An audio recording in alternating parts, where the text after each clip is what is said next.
Hello, friends, and welcome back to a bonus episode of the Jank Tank. My name is Timothy Zaccanino. I'm going to be your host today. I've got Teld on the line with me to talk about Peasant Cube. The Baker's Bane duo is back in action. We are going to be discussing Duskmourn, House of Horror today. A set that Teld and I not super jazzed about, but got plenty to talk about as far as Peasant Cube is concerned.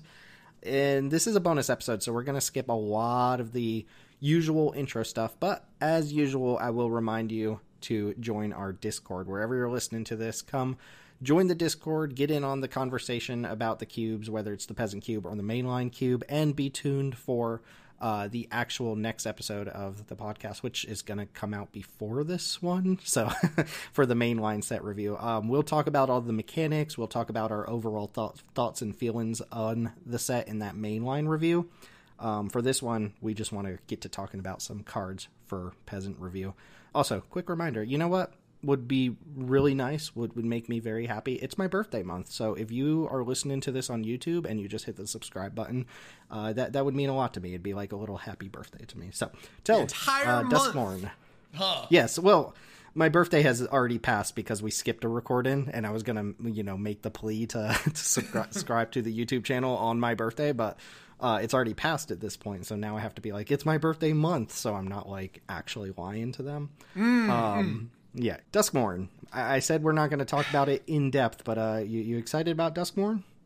I think the limited set, or the retail environment, looks like it could be all right, but as far as the actual set itself, I find myself just really disinterested in a lot of what was going on. For every cool piece of art or flavor, there's 10 pieces that I think are really, really bad, and I find myself struggling to remember names. It doesn't hurt that, or doesn't help matters that this set in particular feels like there's a lot of relatively big cycles. There's all of these enchantment creatures that are fear of this.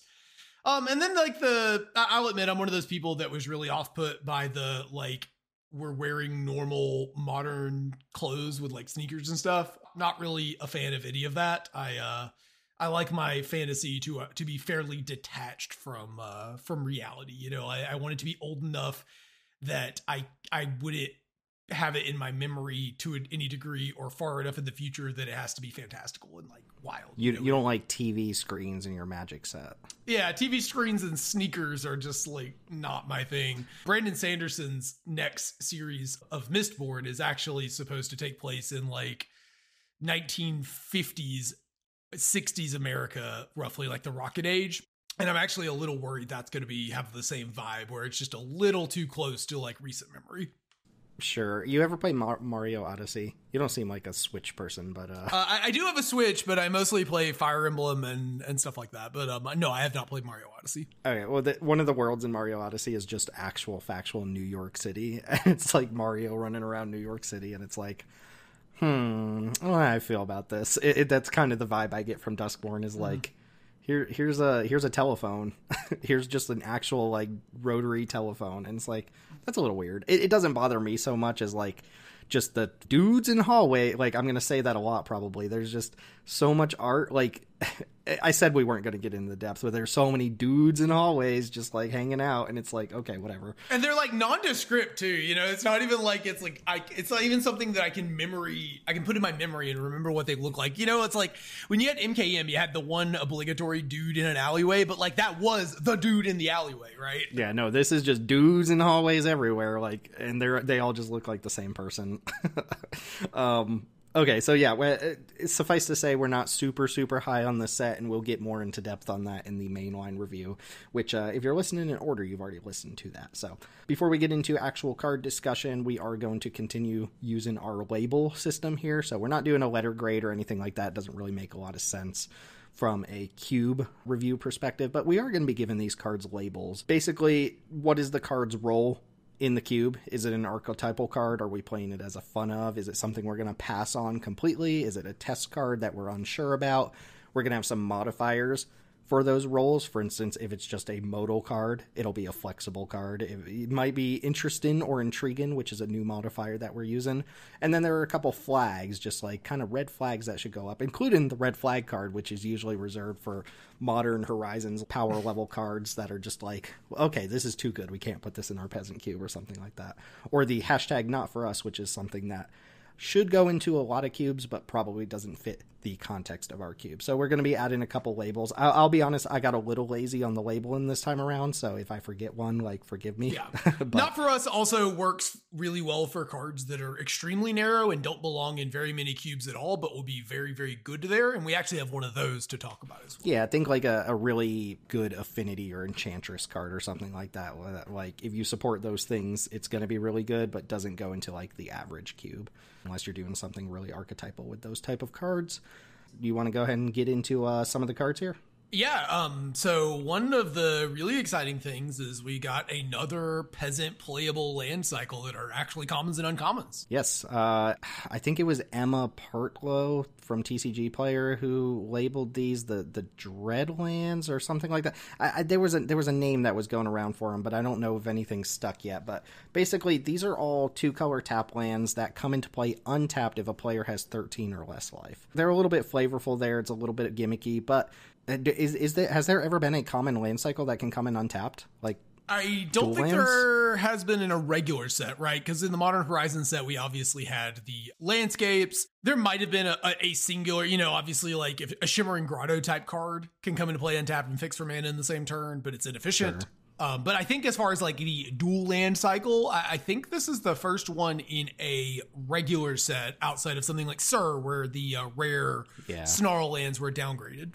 Yeah, those were bumped down to uncommon, which is only a half cycle anyway. But yeah, this is a full cycle of 10. So just an example here, Abandoned Campground is a common land. It taps for blue or white, and it says it enters tapped unless a player has 13 or less life. I mean, what do you make of that? So the reason we're interested in this is because after Modern Horizons hit with the MDFCs and the landscapes, we started shifting our mana bases in our cube from rare lands back to actual common and uncommon lands. We'd used rare lands forever just to make the mana better, so we didn't have to run a bunch of guild gates and like kind of nonsensical like zero value tap lands. But we started getting actual, dual land cycles that felt appropriate for Peasant without being just like straight up bad. And this is another one that feels like it. So what do you make of these lands? Like, obviously we're going to play them. I think we're going to replace another rare land cycle, but are these coming in? I mean, these are coming in tapped still majority of the time, but the fact that you do have 2-color lands that can come in untapped, like, is it going to be matchup dependent? Are you just going to have to like suck it up that these are tap lands like 75% of the time? Like, how do you see these actually playing out? Yeah, so I think obviously the first few turns of the game, they're 100% of the time coming to play tap, but that's not really a problem, right? I think most decks, if you're somewhere in your first 3 turns, you have to play a tap land. It's not that big of a deal. And then I actually think it's more color dependent. Sometimes matchup dependent will obviously matter, right? If you're getting beaten down by an aggressive deck, you're going to be at 13 life. So these are going to come into play untapped and let you catch up, which I think is really cool.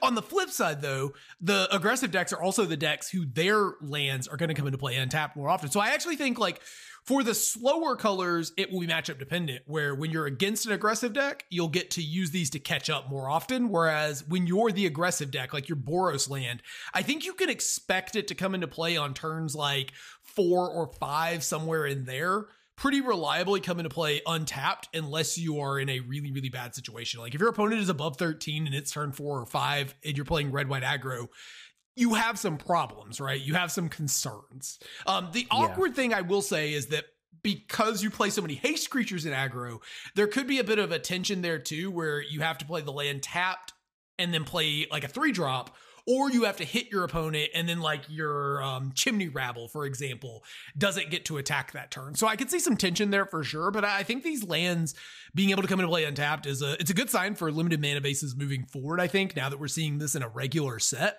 And I think they should play reasonably well. And to me, this is the last push we needed, I think, to go ahead and, we have to probably suck it up and put in, domain lands or something like that to complete the cycle. But I think we're close enough now that if at minimum we're putting these in and cutting another cycle, but I could see this being the final push to go ahead and just say, all right, fine, we'll put in some domain lands or something. I think it will be, and this is a good sign moving forward. I would like to see more Peasant playable, land cycles that actually do something beyond just enter and tapped and, like, gain it a life or whatever.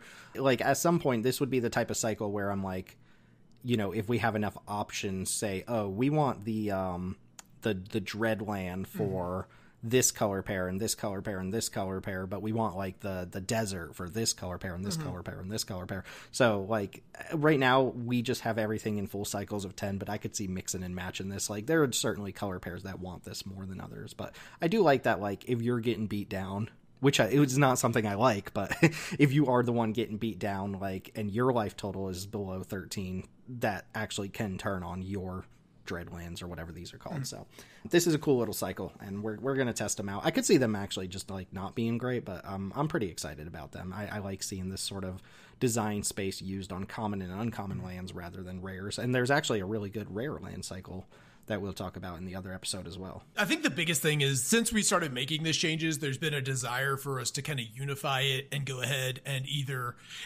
play the rare lands or play all Peasant mana base. Right now, I think there's a bit of tension because, you've got some packs where you open up a shock land and sometimes you open up a landscape. And it feels pretty feels bad, especially given that we run the LTR land cyclers, that, like, if you open up a shock land and it's in your colors, you just get a huge advantage. So I think this is, like, a nice unification. This lets us go ahead and make everything kind of come together and be a Peasant mana base, which might actually help out our aggressive decks. Green's been performing really, really well. And we've been told by some other people that they feel like that your slower decks being punished by having tap lands because they have to stretch their mana is good for aggro. So we'll see. Yeah, we'll see how these pan out. But yeah, that was a big overarching thing we wanted to cover from the top. But now we are going to get into Wooburg color order here, starting off with white and a 1-drop Veteran Survivor. So let's talk about survival real quick. We'll talk about these mechanics as they come up, at least the first time. Survival is a new ability word, I think, attached to survivor creatures, and it says at the beginning of your second main phase, if this creature is tapped, you get to do something. So Veteran Survivor is white for a 2/1 uncommon. It has survival, so beginning of your second main phase. If it's tapped, you exile up to 1 target card from a graveyard.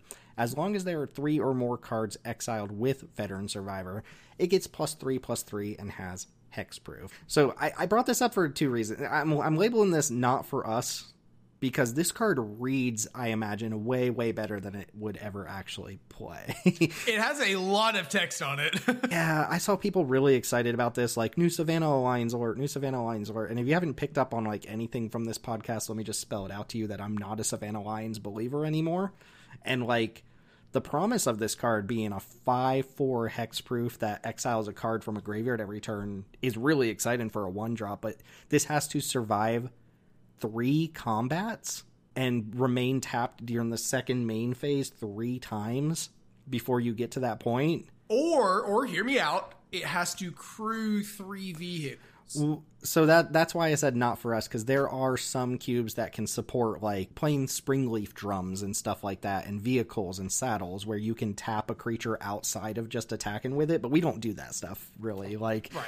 Yeah, you could kind of assemble that every now and then, but it's not, like, something that's thematically built in, which I think is what you need to make survival, like, work consistently. Otherwise, this card's just a 1 mana 2/1. Like, yeah, this card seems really bad to me, but people seem to be hyping it up. The reaction, and I think the broader Magic public hasn't quite gotten here, but when you see a Savannah Lion, your reaction should no longer be, hoo-hoo, new Savannah Lion alert. It should be more of a, oh God, please have enough text to be relevant. Because like, Savannah Lions are not good. If you haven't caught up with modern Magic, Savannah Lions are just not what they used to be. They get outclassed, even in Peasant, at almost every stage of the game. And even in your aggressive decks, there are better aggressive setups that don't involve casting a 1 mana 2/1. The only one we still run that is a true Savannah Lion is Cheeky House Mouse. And that has an adventure on it that allows it to push past green decks, which is actually relatively important. Yeah, and that card's not even, like, good. Yeah, good. Yeah, it's like fine. Yeah, I'm not sold on this. You can't even cheat it. It only ever triggers on your second main phase, so there's no, like, doubling that. It doesn't use counters, so you can't, like, proliferate to get it there faster. Like, this literally has to probably come down on turn 1 and go unopposed in combat or unopposed with some sort of tap effect for 3 turns straight. Like, that seems unreasonable. It's actually worse than that, though, right? Because if you play it on turn 1 and you attack on turn 2, do you know what your opponent is not going to have? Cards in their graveyard. There has to be 3 or more cards exiled by the survivor. So this card on turn 1 doesn't even it might. There will be spots where you can remove a card from the graveyard, but unless you are putting a card into the graveyard yourself on turn 2, it's highly unlikely this card's hitting on turn 1 either. That's a good point. This isn't just it has to attack 3 times. It has to exile 3 cards. So if it doesn't get to do that, like, it just never getting any upside. Okay, so yeah, I think this card kind of sucks, but like, hey, if you guys are supporting like vehicles and saddles and stuff, it probably gets a lot better. I guess the question I have of this too, I don't want to linger too long on this card, and I know we're talking about it a lot, but like, even if you do all this and you get your 4/3 hexproof, was it really worth the squeeze? Well, 5/4 hexproof, but I mean, I like, if you never had to invest any, like, getting a 5/4 hexproof for 1 mana, like, you don't have to invest any extra mana into it later down the line. So I think that is worth it if you can get it there. It's just like, how are you getting it there is my question. Sure. It's also like kind of has a means to spend 3, you know, it's like it takes forever to get it. Like, the not being able to cheat it and speed it up is a pretty big deal in the mid game where games often are wrapping up. Anyways, we've wasted a lot of time talking about a card that I don't think either of us thinks is very good. For sure. Yeah, let's move on to Split Skin Doll here. This is 1 and a white for a 2/1 uncommon artifact creature toy, new creature type toy there. When Split Skin Doll enters, draw a card, then discard a card unless you control another creature with power 2 or less. So first things first, I cannot look at this art and not see Morty from Rick and Morty. Like, oh, gee, Rick, they turned me into a doll, Rick. Like, that's just exactly what I see when I look at this art. But so this card strikes me as really, really good. It's kind of, it's in between like Spirited Companion, right, which is the 2 mana 1/1 always draw a card, and then on the other end you have something like Rafine's Informant, which is 2 mana 2/1 connive, so sometimes it's a 3/2, but it always loots, it never goes up a card. This is like, if you turn on the ability, which is not very hard, like, it won't happen on turn 2 very often, but later in the game, 2 mana 2/1 draw a card. It's great. And then the you know, kind of fail case being 2 mana 2/1 rummage, or loot rather, that's fine too. Like, this card seems really good to me. Yeah, I mean, there's a couple of things about this card that I find interesting. I mean, I guess it's not a May ability on it, so even if you had Madness cards, like a Fiery Temper is the one we run, if you have a 2 or less power creature card, you don't get the option to discard it, which is like the rare spot where this could be a downside. But I think it shows the importance of how, even though Savannah Lions have lost their luster and are not very good, having early plays is, because this card is much better if we can cast it on turn 2 and just draw a card, right? And so if we're curving a card like Thraben Inspector, or like a Voldaren Epicure, or something like that on turn 1 into this on turn 2, that's a lot better for us.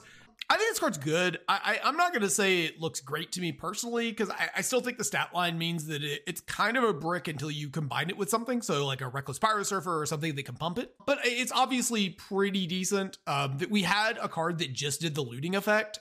Yeah, Rafine's Informant.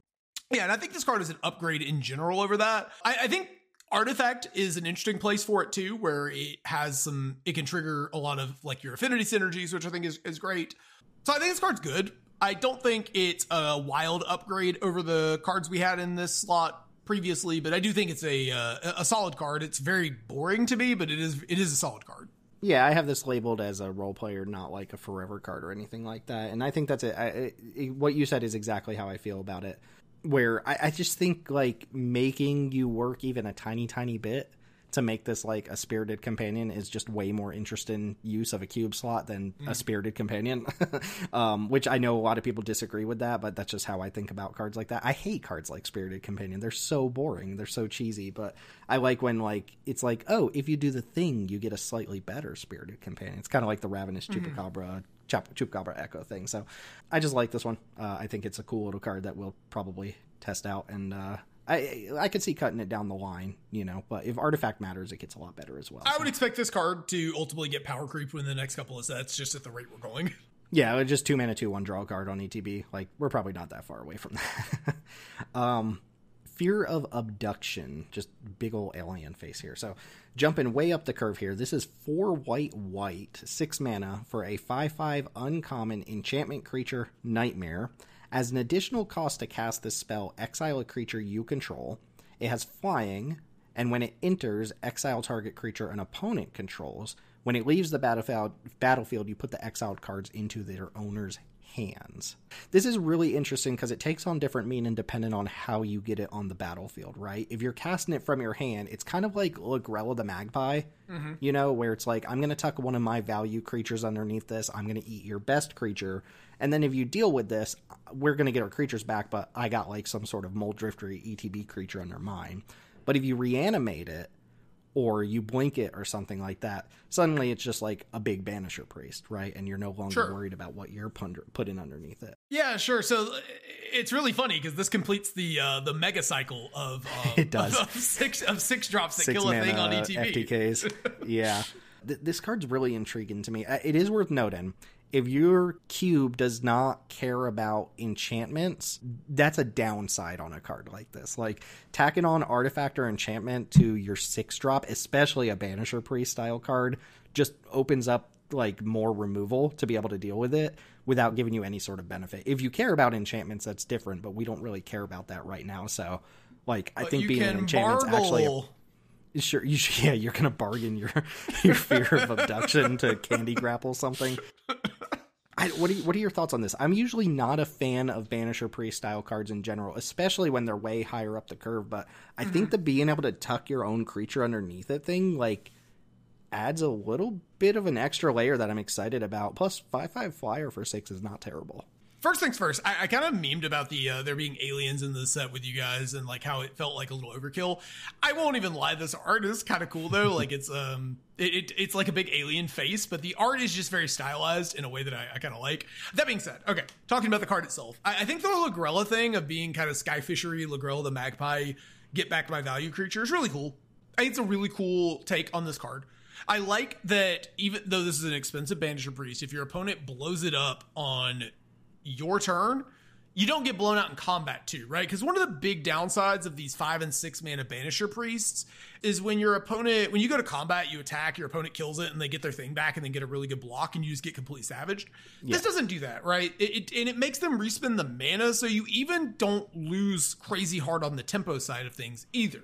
Additionally, this is still a 5-power flyer, right? That's like pretty real stats, right? This is the last one we saw was the land cycle one was like a 3/4. This is much better. There was the Coyote too from the last set. Yeah, and this has better stats than either of those. And it has flying, which allows it to just kill your opponent very quickly. I could see this being the kind of card that puts your opponent on a 1 to 2 turn window to take care of it before it just takes over the game, right? Because you're hitting your opponent for a quarter of their life every turn, and you've killed their best creature until they find an answer to it. I mean, maybe I'm just a little too high on these 6-drop FTKs, but they've played really well, and I think this card is probably great. Yeah, I think it's pretty good too. I have it labeled as a test card because I would like to try it out, but like it's a 6-drop, you know, like a 6-drop can't be like a forever card unless it's just amazing.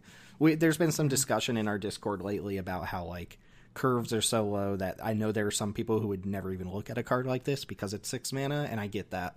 I also like that like you don't really want to use a reanimation effect on a Banisher Priest because, like, that's basically just turning your reanimation effect into a kill spell because you're usually getting back a really small body. But if you get back a 5/5 flyer, like, suddenly that's worth your reanimation spell, you know? Like, to get back a Banisher Priest, take something off the opponent's side of the field, and then suddenly you have a quack on your opponent. So I think there's a lot of knobs here. I will say, I think we're a little bit too high on the number of like big flame tongue Kavus we play because I think we literally have one in every color if we play this. So like maybe there's some push and pull there, but I think this card actually justifies itself as an expensive drop. And I really like the dynamic of like, oh, if you reanimate this, it's a slightly different card than if you just cast it from your hand. Yeah, and we don't really support the sort of bigger reanimation targets, but this is still the kind of card that I think our black-white deck could consider. And, you know, if you Blood for Bones it, you still have access to, even though the majority of our reanimation is the cheap stuff, you do have access to some of the big reanimation spells. And this is a decent enough target. You know, it's a lot of stats. This is a cool take on this card. Even if it doesn't end up working out, I really like that they're taking these sort of well-known kind of cards and trying to turn knobs on them and really play with what they do. Yeah, it's really cool. I want you to talk to me about the next one, because we talked about this during the preview panel very, very briefly, but didn't really discuss the card, and I actually kind of want to get your take on this. Are you talking about how Eli Minaya is Seb McKinnon's a new alias? Yeah, this is very Seb McKinney artwork. So, Unwanted Remake is a single white mana for an instant, destroy target creature. Its controller manifests Dread, and we've probably talked more about mechanics in the other episode, but Manifest Dread essentially lets you look at the top 2 cards, put a morph into play, and then mill one. So you get a 2/2, and then put a card into the graveyard, and if it's a creature, you can flip it up.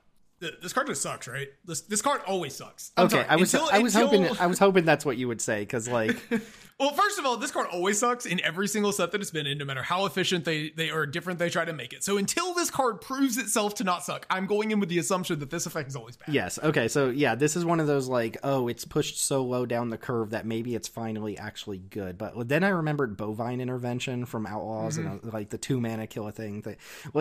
I don't care what this costs. Killing a thing and replacing it with a creature has always been bad. In the history of me designing cubes, that effect has always been bad.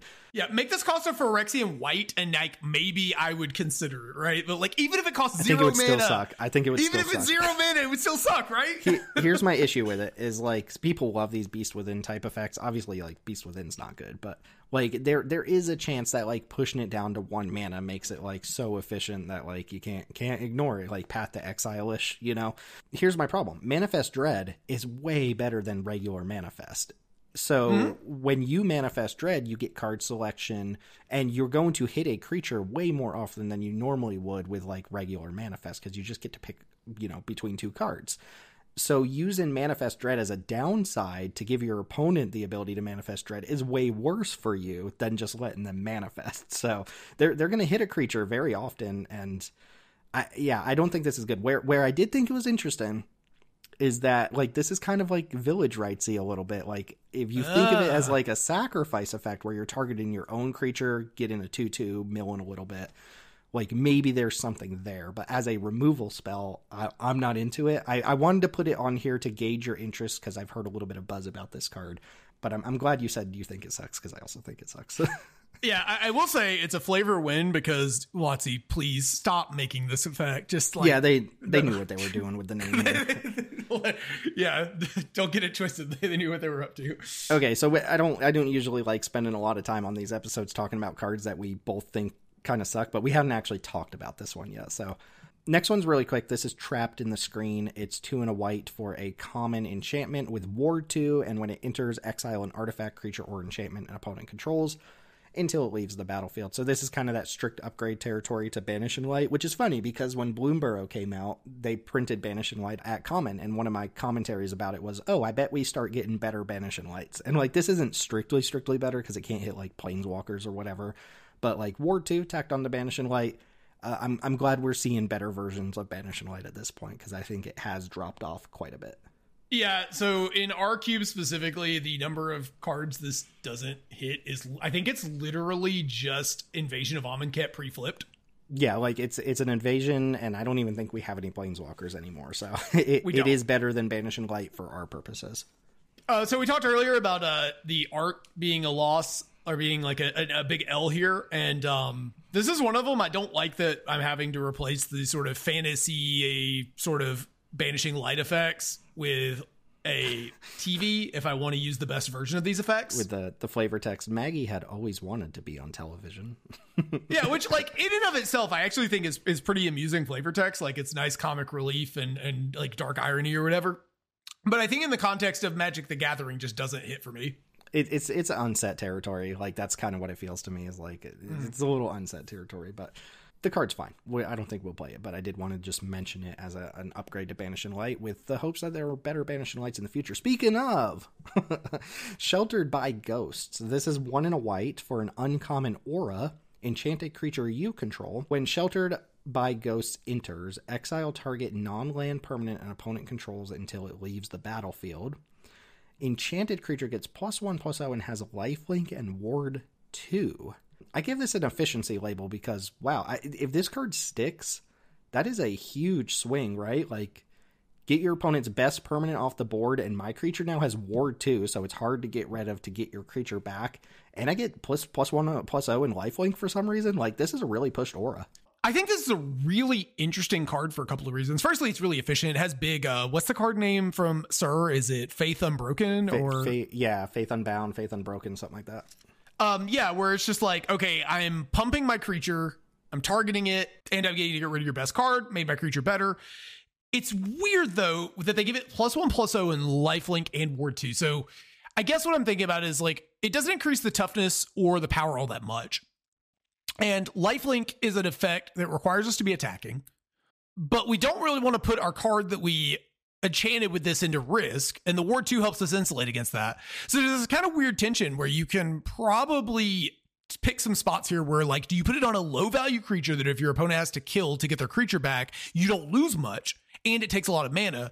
Or do you go for the high risk play of putting this on like a 3/3 flyer? And now you've got a 4/3 flying lifelink Ward 2, Voltron-y creature, but it's also where your opponent's best creature is tucked. So I actually think it's really nifty because it doesn't just massively increase the stats, and it gives keywords in a way that I think there's more play to this than is like immediately on the card, right? There's a lot of choices you're going to have to make on what you put this card on, in addition to what you're, like obviously what you're targeting. Like, do you want the really good combat creature, or do you want to put it where your opponent's removal is going to be inefficiently used? That's a good point, because this is the type of card that reads like really powerful, and it's easy to envision situations where it's like, oh, I'm just going to destroy my opponent if I have this. But then, like, in gameplay, it's like, oh, if I put it here, my opponent's going to kill that thing, but if I put it here, I'm not really getting much of a benefit off of the extra keywords and stuff. So maybe it plays out like way worse than it reads, because it reads really strong. It is worth noting two things here. First off, enchant creature you control means you have to actually have a creature on board to use this at all. So if you don't have a creature on board, this is just a dead card in your hand. It's not removal, compared to something like Ossification, which is basically always a spell you can cast. And then second thing, like that, this doesn't matter that often, but when a aura says enchant creature you control, if your opponent steals that creature with a Twist of Reality or a Treason effect, the aura drops off because you no longer control it. So that can actually get you in trouble against like certain types of like red-black steal and sack decks and stuff like that. So I guess they had to do that though, because otherwise you could enchant your opponent's creature and put it. And that'd be really weird. So when your opponent removes this too, because it doesn't give you toughness, it's easier to do than you think. And even with the Ward 2, you do get 2 for 1. This card is really interesting because it's very efficient, but it's also very high risk. And the other thing I wanted to ask, and I think I know how this works, but if you have a creature, let's say you have a creature with Ward 1 or Ward 2, and you put this on it, the 2 instances of Ward stack separately, right? So an instance of Ward 1 will go on the stack, and then an instance of Ward 2 will go on the stack. Yeah, if you had 2 Sheltered by Ghosts on the same creature and they target it, they have to pay 4 mana to get through it. It's really funny because there's a black card we're going to talk about that says ward abilities don't trigger. So that just like hoses this completely. I think this card is interesting. I'm not even sure if we're going to play it or not. We'll talk about that one more. But I thought this was really cool because it's super efficient when it sticks, and like this can probably be the type of card that carries a game on its back by itself for 2 mana, but at the same time high risk, like as these cards usually are. So our first room is here. So we are going to talk about a couple rooms. We'll go into depth a little bit more on the mechanic in the mainline episode, but just to kind of fill you in here, rooms are split cards. They have 2 different cards on them with 2 different mana costs. You can cast them from your hand for either side, and when it enters the battlefield, you usually get some sort of room ability. And then later on, you can pay the cost of the other side to unlock it, quote unquote, unlock it, and gain that ability as well. So the card we're looking at here is Surgical Suite / Hospital Room. Surgical Suite is 1 in a white, and it says when you unlock this door, which is kind of like when you enters the battlefield, return target creature card with mana value 3 or less from your graveyard to the battlefield.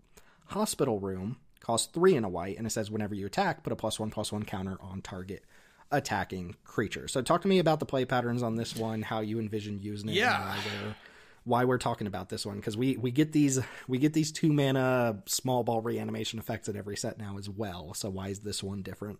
Yeah, so have I mentioned before that we run like 5 different core Skyfisher variants? you not this episode you haven't, but I'm sure it'll come up again. So to the listeners at home, every set, there are a couple of core Skyfisher variants that I just keep bringing home like lost puppies and keep begging Tim to let us put into the cube. It's my favorite card type, pretty much at Peasant. And one of the interesting things is usually this effect is at sorcery. And so it doesn't particularly work well with core Skyfishers. But this one is a permanent. And so we can pay 2 mana. We can bring back our core Skyfisher. And then we target the Surgical Suite with our core Skyfisher, and we bounce it back to our hand. And if our opponent kills our core Skyfisher, we get to bring it back again and do it again. Do you put any stock in the hospital room here? It is text that is on the card that did not have to be on the card, and I'm certain in some game, in some match of Cube, it will come up. It is, okay, here's the thing. It pumps your core Skyfisher. So core Skyfisher has evasion, so now we can put counters on our core Skyfisher. So you're thinking this card is like 90% Surgical Suite and like 10% Hospital Room when you just have the mana floating around? Yeah, this card's just replacing Helping Hand in the cube, and we're just if we get Hospital Room on occasion, we get Hospital Room. Okay, yeah, so shout out to a member of our Discord, Danelius. One of the things he mentioned, especially with rooms, is like the continued quote-unquote objectification of cards for Peasant Cube. In other words, like taking instants and sorceries and reworking them as permanents, like enchantments, which is what Surgical Suite is doing to the typical like recommission or unearth style effect. And that just gives it so much more play with cards like Skyfishers and things that pick permanents up out of the graveyard and stuff like that. So I know he's in particular very excited about some of these rooms, and I think for the same reasons you've got to be excited because your dumb Skyfishers get to do everything in the world now. So yeah, I mean the other cool things too is like what he's mentioning, you can do things like bargain it away after you've used it, and then you can buy it back because it's a permanent. It's much easier in most colors to get back a permanent than it is to get back a instant or sorcery unless you're a blue deck. I'm in agreement. I think these cards just have more play and become more interesting when they get away from instants and sorceries. I still love instants and sorceries. There's a lot of cards that I would be upset if Magic didn't have them, but I think this sort of like, let's experiment within this set playing with this card type, this effect type being a permanent, and then over time, your instants and sorceries are just looking different than your spells. They can try more interesting text on instants and sorceries too if they want, because if you've got all these game objects, your one-shot spells can be a little more powerful, right? They can do a little more because they have to, because these cards naturally generate value. Yeah, and we'll do our best not to reiterate that for every room we're talking about here, because we are going to talk about a couple, but just know that that's kind of like in the background of every room we're talking about is being able to reuse it and recycle it because it's a permanent. So yeah, and just to talk briefly about Hospital Room, I mean 4 mana to put 1 counter on a card per turn when it's attacking is like pretty low in terms of impact, but a lot of times what you run into with aggressive decks especially is that you start flooding out at a certain point in the game, and being able to spend 4 mana to like maybe open up an attack or put it on an evasive creature will speed up your clock. It is just pure upside. Why is that a Hospital Room? Why am I getting an attack trigger in a Hospital Room? I don't know. All right, close out white. You added a couple cards here that weren't originally on my list. Go ahead and talk to me about, hey, we got, you know what this is? You know what this first card is? It's a Dude in a Hallway. We got us a Dude in a hallway here. All right. Talk to me about some white cards. So this is Optimistic Scavenger. It is a single white mana for a 1/1 human scout, and it has Eerie, which is whenever a enchantment you control enters, or whenever you fully unlock a room, you get to, in this case, put a +1/+1 counter on target creature. This is a functional reprint, slightly better, but functional reprint of a card we got in Neo Kamigawa named Generous Visitor, I believe is the name of it. That card was absolutely incredible, one of the best cards in the entire set, and I am pretty open to the idea that this card will probably also be one of the best cards in the entire set when you look at the data. 1 mana card that could just absolutely carry a game. It's strictly better. I mean, in a cube set, and like if you're not playing rooms, it's functionally the same exact card, but if you are, like, even if you're playing 1 or 2 rooms, that's just 1 or 2 more opportunities you can get to get a +1/+1 counter. So yeah, I mean, this is just Generous Visitor as a human, as a Dude in a Hallway. So it's a strictly better archetypal upgrade. Not the type of card we could put in our cube unless we rework blue-white to be like artifact enchantment-y. But yeah, this is a sweet card. Yeah, this is where Dudes in Hallways really kind of sticks out to me, is this card just doesn't evoke anything, whereas Generous Visitor has really cool art. Like, I don't necessarily know if it makes me think of a creature that puts +1/+1 counters on things, but like I can visualize the art in my head, and I can like remember what the card looks like. All these Dudes in Hallways just look like the same card. Yeah, the name of this card is Optimistic Scavenger. Like that, what? And there's this little thing, because so the image you pulled out for our show notes has it. There, some of these cards have two different arts, where one of them has like a shadowy figure or like a creature. Oh yeah, in the I see background. it in the background. Yeah, and the left side and of the card, other one doesn't. So like, I think that's kind of cool. But like, if that wasn't there and we were looking at the normal art, this is just dude in hallway looking at thing. Like, what are you even looking at? Also, like, don't scavengers. I mean, okay, hear me out. Shouldn't this be an affinity card? Because if you're scavenging, like, they're clearly looking at like flashlights or something, or probably. But it's eerie. But it's spooky. Yeah. Why they should have is it named the triggering off mechanic enchantments? Spooky. Spooky. Yeah. Hey. Okay. I'm playing. What did you draft? I drafted blue black spooky. All right, so this next card I'm a little more interested in, not quite as interested in the card that's coming up after that.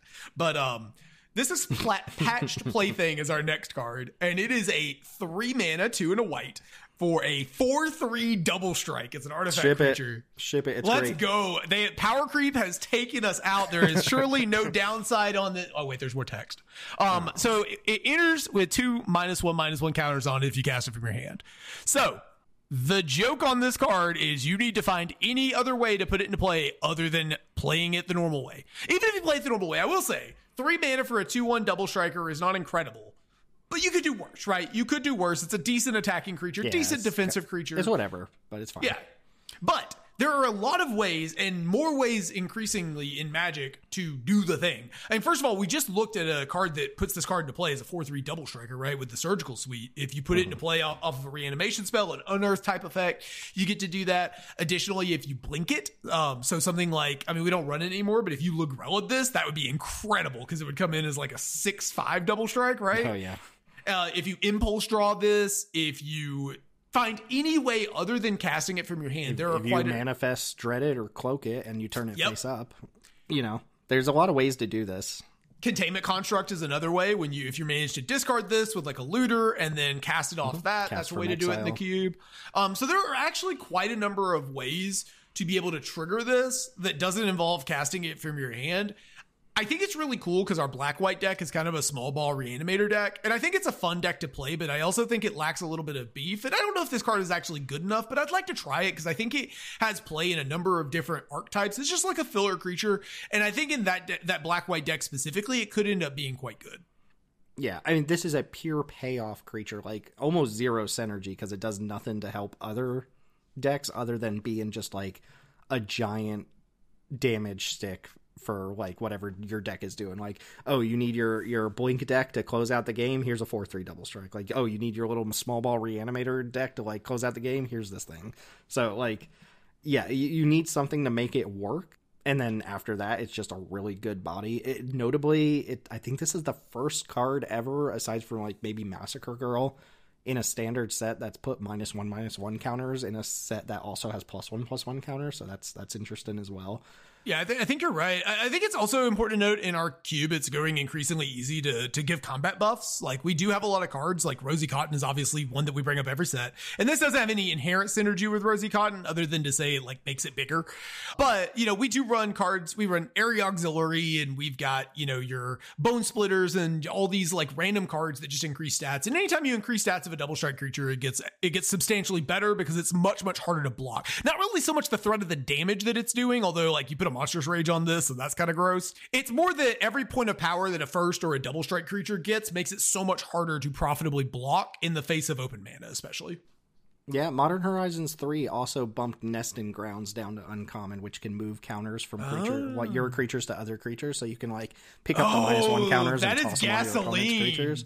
Oh, so that's super cool. Sweet too. A lot of really cool things. Worth noting though, if your opponent can proliferate, like they can just kill this thing off immediately. So there's a lot of push and pull here, and I think this is a really interesting design. This should get that interesting label, right? Like, oh, like what are we doing with this? That's what the card makes me think. So yeah, this is one of those cases of I actually think this is like a really good mark for elegant design. We talk about that on occasion where they made a super interesting card that we just spent several minutes talking about, but also there's like 4 lines of text on this whole card. They had room for flavor text, even if the flavor is a little weird. I don't like the card's flavor itself. It's actually not bad. I actually think this one, as far as the flavor goes, gets the creepy horror vibe pretty well. Yeah, I don't know where I'm at on the whole toy thing. I wish like there were a couple of them and they hadn't leaned into it super hard. This reminds me of Toy Story 1. The kid that like takes all the Sid. Toys. Yeah. Sid. Oh, finish that thought. I'm going to look up a card for you real quick. Oh, are you talking about the Commander card that's definitely just the spider baby doll thing? Yeah. Yeah, if anybody wants to look up like the most blatant, creepy, like Magic the Gathering card, like Toy Story reference, look up a card called Giggle and Skitter Spike from the Commander decks. That one's clearly doing the Toy Story thing. I'm going to say this horror style is the way that they went with the toy horror is not my thing, but I do think they did this card really well. Yeah. This one's really intriguing. That does move us into blue, and maybe I'm going to see if I can find some air horns online and just like throw them in here real quick, but you've got to kick off blue. It has to be you. All right. So the first blue card is Fear of Isolation. It's 1 in a blue for an enchantment nightmare. You get a 2/3, and as an additional cost to cast this spell, return a permanent you control to its owner's hand, and it has flying. Sounds familiar. Sounds like a card we play. This sounds like a good card. Let's ship it. Oh man, I mean, so obviously this is Core Skyfisher. Probably a little bit worse, right? Because like as an additional it's definitely cost, a little bit worse because if you I'm assuming they did this for the surgical suite in the retail set, but if you pick this up with a surgical suite or a reanimation spell, you don't get to do anything. Yeah, so it is an additional cost instead of an ETB, which is like a little bit different than Core Skyfisher, but for all intents and purposes, it should play out the same. Our question is not necessarily like I have this labeled as a forever card because like these cards are just like kind of the backbone of Peasant cubes. Like you think it's the ETB creatures, but it's actually the stuff that lets you recycle the ETB creatures that pull like Peasant cubes together. My question is not like, does this belong in our cube? It's like, at what point do we like stop adding these to our cube? Because the card we have to compare this to for our cube is Zephyr Sentinel, which is the 2-mana flash 2/1 that lets you pick up something on ETB. Not exactly the same thing, but like functionally trying to do the same thing on top of cards like Core Skyfisher, Rescuer Chwinga, Stockpile and Celebrant. Like we got Sticky Tongue. We got a green one last set. We got Sticky Tongue Sentinel last set. So it's like, when is enough? I don't know. Yeah, so this reminds me of a comment you made during preview season. I think when this card was spoiled, it's like, it's 2025. The cube is nothing but Skyfishers. There's not even Moldrifters anymore. Every game is bounce creatures bouncing off of one another. Mill is the most common way to win. Hominid Explorer is the highest win rate card in the cube. It's like look. This is where you're gonna have to be the person that takes me off the drip of these Skyfishers, because Tim, every time we see one, I'm gonna be like, can we keep him, please? My problem is they're always good too, is the problem. Like they're good, so like it's like, oh, we have to play this, it's great. So but I mean, we're definitely at diminishing returns on this sort of effect. Yeah, so. I mean, like this card competes directly. If we want to just assume it's competing with the slot of Zephyr Sentinel, I think it's really interesting, and I'm gonna argue that we should do that, not because I actually think Zephyr Sentinel is generally a more impactful card because of its ability to blow out removal, but we did add Plume Creed Escort in the last set, and I think having multiple of these effects that just like brick your removal spell is kind of feels bad. I like that these Skyfisher variants, one of the things I like so much about the card is it requires you to set up the card, right? You have to do it like, you don't just get it and blow out your opponent's removal spell, right? You're just taking advantage of what your cards are doing. The only time you get to blow out your opponent's removal spell is the occasional case where they aura it. So I like that they're a little more deliberate. That's the word I'm looking for. For sure. Yeah, we'll talk more about that one, but I think you're right. It's worth noting, too, that this one can't bounce itself like a Skyfisher, so you don't get to do, like, Catcher Monument loops or anything like that. I will say, this is the type of art that I love from the set, is the creature designs and the mansion is alive type stuff. Like, it's not just Doods In Hallways. This is creative, and I love the horror aesthetic of these fear of creatures. We'll talk about another one here in just a second, but moving along, we've got Flood Pit Drowner as another 2-drop to talk about here. This is 1 in a blue for a 2/1 uncommon merfolk. It has flash, it has vigilance, and when it enters, tap target creature an opponent controls and put a stun counter on it. Also has this weird activated ability. 1 in a blue, tap it, shuffle Flood Pit's Drowner and target creature with a stun counter on it into their owner's libraries. So I wasn't super high on this card when it was first spoiled, and I think it was like maybe Seth from MTG Goldfish, who was like, man, we've come a long way since Frostlinks, and then suddenly I was like on board with it. Because, I mean, 2-mana, 2/1 Frostlinks with Flash. Vigilance doesn't really sway me very much here, but, like, obviously that's there to tie in. Vigilance is actually awesome on this card, well, right? It obviously ties into the activated ability, but... I mean, are you really high on this card? Because I think this card is, like, a fine role player, but I don't see it as being, like, an exceptionally pushed or super powerful card. Okay, high on it does not describe my feelings on it. I just think it's really cool. That's cool for sure. It's a little awkward though, right? Because like if you do need to shuffle your opponent's creature away, you tap something, you chip in for 2, and then you have to pay 2 mana on your own turn. Oh, it's not a tapped creature. Okay, it's got to be one with a stun counter on it. It's basically the creature that you tap down. You have the option to shuffle away on your turn. But we have to do it on our turn because and our opponent's upkeep, they lose the stun count. Okay, never mind. I like this less than I thought I did. I was thinking we could pass the turn, right? And then if our opponent didn't do anything on their turn during their instep, we could pay 2 mana to flip this and the other card back into the deck. I think this card's still cool, but that does lower, like, I was already kind of on the fence about it, and I think that pushes me towards this is like cool, but we probably don't play it. Yeah, I think that's where I'm at too, because especially since if you need to use it as a removal spell, you have to use the mana on your own turn. Like, you don't get to do anything at instant speed here because you can't.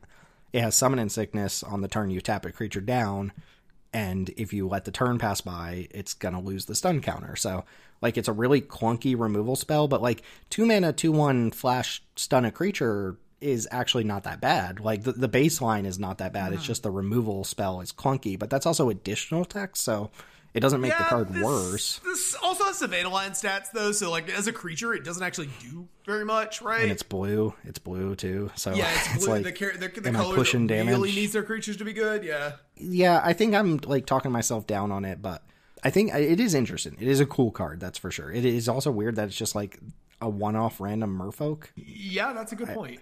So it's a little strange. I don't know if there are any other merfolk. But yeah, okay. It sounds like we're in agreement that this card is maybe reads really cool, but probably plays just fine at best.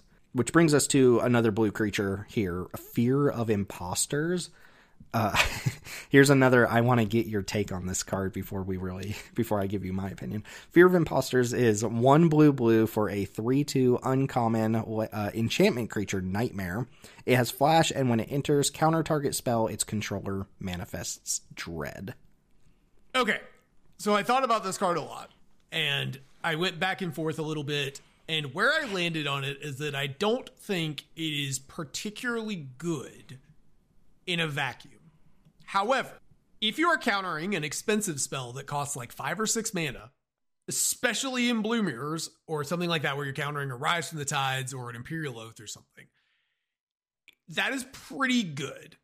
You're basically not actually going down card, right? Because you trade your opponent's card for whatever their Manifest Dread is, and you keep the 3/2. It kind of has Urtai energy, but Urtai being able to cleanly impact the board where your opponent's card never resolves or clear it off the table is obviously very good. Obviously, Urtai's a rare as well. At Uncommon, I think this is a really, really cool card. I hope it's a design that they're going to play around with a little bit, but I think this card is probably not very good because blue creatures just don't get there on rate, and a 3 mana 3/2 is not anything special. Yeah, and I wish this was a 2/3, right? Because then it could at least brick the manifest that you give your opponent unless they can flip it up. It'd be way better if it did that, yeah. Yeah, it'd be significantly better. But as it is, like, that manifest just trades for this, in which case this was just a really clunky removal spell or counter spell or whatever for the original thing. And like I said, with the Unwanted remake, allowing your opponent to manifest Dread is, like, pretty bad, I think. Like, especially if there's some sort of graveyard deck or something, they're just getting to, like, surveil a card into their graveyard. So this card is obviously really good if you're, like, super far ahead, right? Because you're beaten down, and then you're like, okay, you don't get to resolve your Stabilizing Sifter Worm, you get a 2/2 instead, I add to the board, I'm going to keep attacking you. Our blue decks don't really get ahead like that, I don't think.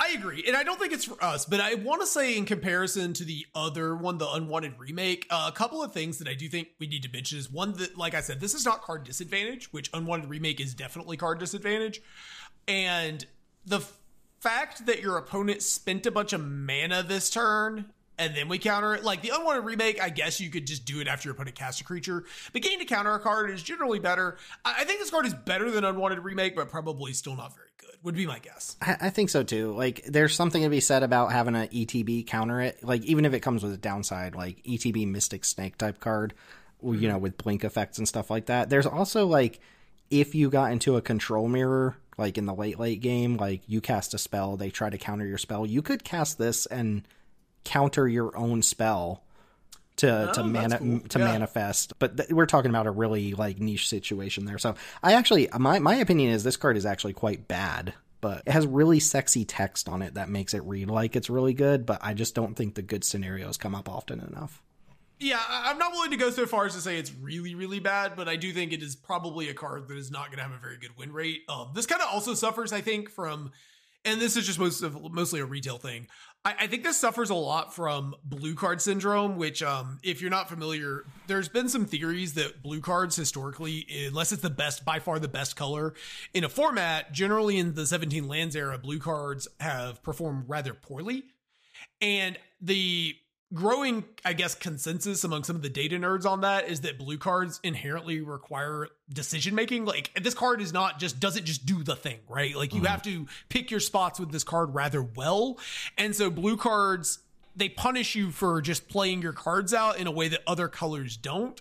And I'm not saying this is not like a blue mage. The common thing from that is like blue mages, you have to have big brains to play blue decks. So that's not what I'm saying. It's just more that this card, just like you play it, it doesn't just do as much as a regular 3-mana card would for any other color. Or even inside the blue cards we like play. If you just compare this to like a Mana War or a Serum Visionary or something like that, those cards just kind of do the thing, right? Yeah, I don't really know what to think of this card. Yeah, I think it's interesting that they're experimenting with this, but like this is not replacing Hope Interquaddle. No, definitely not. MH3 card though, so it doesn't count. Okay, let me talk about this next room because this is a card I added that I haven't gotten your take on yet. Sure. It's Bottomless Pool / Locker Room. Bottomless Pool is a single blue mana for an enchantment room. When you unlock this door, return up to one target creature to its owner's hand. Notably, that can be from either side of the battlefield. Locker Room is 4 in a blue. Whenever one or more creatures you control deal combat damage to a player, draw a card. So I would be out on Locker Room by itself like 100%. Even if that costs like 3 mana, I probably wouldn't even be that excited about it. But I think Bottomless Pool, this is that objectification thing again. Without rehashing the whole thing, I think taking an unsummon and turning it into a permanent makes me way more interested in it. And then like, sure, Locker Room is like extra text, but it's really not like something I care that much about. So a card that I'm quite fond of that we don't play anymore, Silent Departure, which is the blue sorcery, bounce a thing, and then like it has flashback for 5 mana. So like, is Locker Room a better 5 mana thing to do with it later than another Silent Departure? Not sure, but I do think an unsummon as a permanent is something that I'm interested in.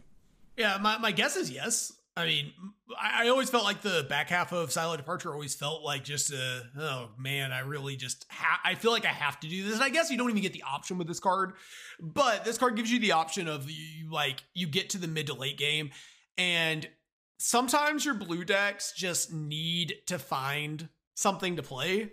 And if you have to spend 5 mana and then like attack your opponent with, a flyer or whatever and draw a card, that's not the end of the world, especially when you also got an unsummon out of it. Also, this is a way to do the O-Catcher's Monument thing with our fear of isolation, because you can fear of isolation to bounce this and then use this to bounce your fear of isolation. My mono blue O-Catcher's Monument deck. So one thing we haven't talked about these rooms yet is the like kind of hidden third mode where you just cast both sides at the same time. Like you just go, you're on 6 mana, you've got creatures that you need to enable and attack for, and you go Bottomless Pool, unlock Locker Room right away, and then like you bounce a thing and you start attacking. Obviously, like that doesn't change too much of the card, but it is something that to consider is like as a 6 mana play. This isn't like the worst thing in the world. Like your opponent's probably tapped out when you do that, right? If we're making this aggressive push. So at that point, it's kind of like a 6 mana bounce a thing, draw a card, and then you get more upside on the future turn. Yeah, I think this is exactly like the Hospital Room, where it's like a 90 to 10 split of like when you're going to use Locker Room. So I have this labeled as a test card, but I do think this is a bounce spell that I'm interested in because it's a permanent. Yeah, I agree. I think this card is it's priced right? The unsummon side is like kind of fine. Sorcery speed unsummon for a blue is a totally fine rate if there's other upside somewhere on the card. And this has the locker room as well as being a permanent. So I'm down to try it. Right. Close out blue with this aura that you added here. Yes, so I want to say that this is a definite pass card for us. I don't think it's very good. I just like to point out that they are slowly but surely power creeping this common/uncommon blue aura mutation effect. So this is Unable to Scream. It's 1 blue for an aura that enchants creature, and enchanted creature loses all abilities and becomes a toy artifact creature with base, toughness, and power and toughness 0/2 in addition to its other types. And as long as it's face down, it can't be turned face up. Last line attacks is basically irrelevant for us, but I do enjoy me a stasis field, and this is slowly but surely pushing up the stasis field sort of effect. I guess this is a little worse in the spots where your opponent has a creature with a bunch of +1/+1 counters on it, but as a general rule, this will be the kind of stasis field deep freeze type effect, those effects that turn your opponent's creature into like a wall or something. Most of the time, this will sort of be doing that. Yeah, these effects need to convert the creature's power to 0 to be playable, I think. So, like, what's the legitimate business person card? It's escaping me. Citizen. Yeah, whatever it's called. Why can't we not think of the name of this card? You play it in Pauper Turbo Fog. That's the only place I've ever played it. Yeah, it's gonna pop into my head when we're talking about the green cards, but that one turning your opponent's creature into a 1/1, that's unacceptable. Like, it's the same problem as like the Stroke of Genius Beast Within type cards. They're just going to start attacking you with the 1/1 and it's going to be relevant. But when you turn them into a 0x or whatever, you actually just mitigate the damage, which is what you need to do in the decks that want to play cards like this. Why can I not think of the name? Whatever, I'll look it up. Let's go ahead and kick up black here with Valgavoth's Faithful. I'm just laughing because usually one of us can remember the card name, and it's just like... It's like a real thing, too, right? It says something protection. Witness protection. That's it. That's we got there. All right, witness protection. I was like, that's just a real thing in real life. Why can I not think of this? I don't have to remember Valgavoth's Faithful. Okay, so we got a single black mana for a 1/1 human cleric. It's an uncommon. You can pay 3 and a black and sacrifice it to return target creature from your graveyard to the battlefield. Activate only as a sorcery. So This is just getting a clean efficiency tag. This is just a 1-drop creature that later in the game lets you reanimate something. And this is a body itself, which I usually like. Soul Coil Viper's another example of like a cheap creature that reanimates a big creature, lets you start kind of like chaining your unearth effects and your like your lively dirges and stuff like that. Anything that specifically gets back cheap creatures can now kind of like chain off into a bigger creature. So I mean, 4 mana is not efficient. Like, it's not super efficient, but I mean, this is just a 1-drop that can later turn into your Troll of Khazad-dûm or whatever big late game finisher you're playing in your Peasant Cube. So this is just stealthily the 5 mana reanimate spell that we get in every it is. It's 5 mana, like, because it's not a tap ability, you can just activate it right away. But obviously you get to like front load one of that mana at some point earlier in the game. Plus you open up your reanimation to like other recursive effects. Like, imagine you have Abide in Grace, God forbid. Like, you get back a 1-drop every turn. This is the 1-drop. This is obviously really good with Abide in Grace. But other things that it's good with, if we're trying to play it, because I actually think this card's interesting, but I don't suspect it's super good. But some interesting things about it: it taps for Guardian of the Great Door. You can bring it back with Vesper Lark. You can mill it, obviously, and then bring it back, so then that way it kind of tutors. So there are some things. It works for your Chupacabra Echo type effects, your Descend, or, those kind of effects. So, like, there's definitely some play here. Is it good, though? I don't know. It seems, if you can get to the stage of the game, it seems really good with any, like, a Gravedigger type creature, right? Because this gets the Gravedigger back, the Gravedigger gets this back, and then, like, you just have that kind of, like, loop later on in the game. Oh, sure. Yeah, this is really good with like Shepherd of the Clouds or Shepherd of the Cosmos or whatever. Exactly. Those type of effects. Yeah. But it's just like a 1 mana 1/1. So, and it's not hyper efficient. Like 4 mana to sack a creature and reanimate a thing is like, we have that effect. It's not super efficient. Sure. Yeah. It's like, if you put this card in your deck, you have to assume, I think, that it is mostly a 5 mana removal or a 5 mana reanimation spell. But being able to play it on like turn 1 or turn 1, turn 3, something like that, and then getting it back a little later in the game, you get a mana discount. That's actually not the worst. This is a hard card to evaluate because I like the front side is so bad. It has no combat keywords or anything. Oh my God. Can you imagine if they put Death Touch on this? That'd be wild. No, get out of here with that. This is the type of card that's really good with those reanimation type effects that let you get back like multiple small creatures. So Lively Dirge, Call of the Death Dweller, right? Like I'm going to get back a relevant creature and then I'm going to like sandbag this Valgavoth's Faithful later on. So I like that I gave it the efficiency tag and then started talking about how inefficient it is. But you know what it's not good with though? 2 drops, like I don't know. Core Sky Fisher. Oh, get it. Come on, man. You can't do that with every card. We can't. We need to set a hard line at like, that's the only time you get to do that. How many times I get to make that joke per set or that comment? Yeah. So yeah, I think this is a neat little card. I would not be surprised if I saw this pop up in other people's cubes. And we will have to discuss this one a little bit more because I think there's probably a home for this in our cube, but it would come down to a cube equity thing. Like what would we be cutting for it? I guess if I'm thinking about this and I'm being fair, like, I'm a big fan of Young Necromancer. Is this card just better than Young Nec? I guess you go down a 2/3. You don't get the ETB value. It's probably worse. And Young Necromancer is a Modern Horizon card. Yeah, you don't have to set it up at all, though, because Young Necromancer makes you exile other creatures from your graveyard. Maybe it's good in conjunction with Young Necromancer. Yeah, let me rephrase that to what I'm actually thinking is it competes with the same slot as Young Necromancer, and I think there's only room for one of them if I'm just shooting in the dark. We'll have to talk about this one. This is one where, like, if you're listening and you have a strong opinion about this, I would like to hear what you think of Valgavoth's Faithful, because it feels like they tried to push it a little bit, and I kind of see it, but, like, at the same time, I'm not quite sure if it's worth a cube slot. Which brings us to Cynical Loner, which is like, we were discussing like what type of label we would give this, because I have this labeled as not for us. I think there's something to this card, but we're not going to play it. I think it's more like it's not for anyone, and it was almost there. Like maybe the label should be hashtag almost there or almost got there. But Cynical Loner is 1 and a black for a 3/1 uncommon human survivor. It can't be blocked by Glimmers, hooray, and it has survival. At the beginning of your second main phase, if it's tapped, you may search your library for a card and put it in your graveyard. So it entombs on second main phase if it's tapped. This has the same problem as the Savannah Wines. How are we doing that? Like, that's a really cool effect. 3 mana, 3/1, entomb, potentially every turn. That has a lot of potential edge cases where that's a good effect. But how is this survive in combat? How are we getting this tapped? That's the question. This is a card effect that I really want to see them work with and push because I really like this. I used to play Yu-Gi-Oh! And one of my favorite Yu-Gi-Oh! Cards is an older card called Armageddon Knight. And it was Armageddon Knight. yeah, and it was it was a relatively weak creature in combat that when it ETB'd, you could entomb a dark creature, which would be like a black card from your deck, right?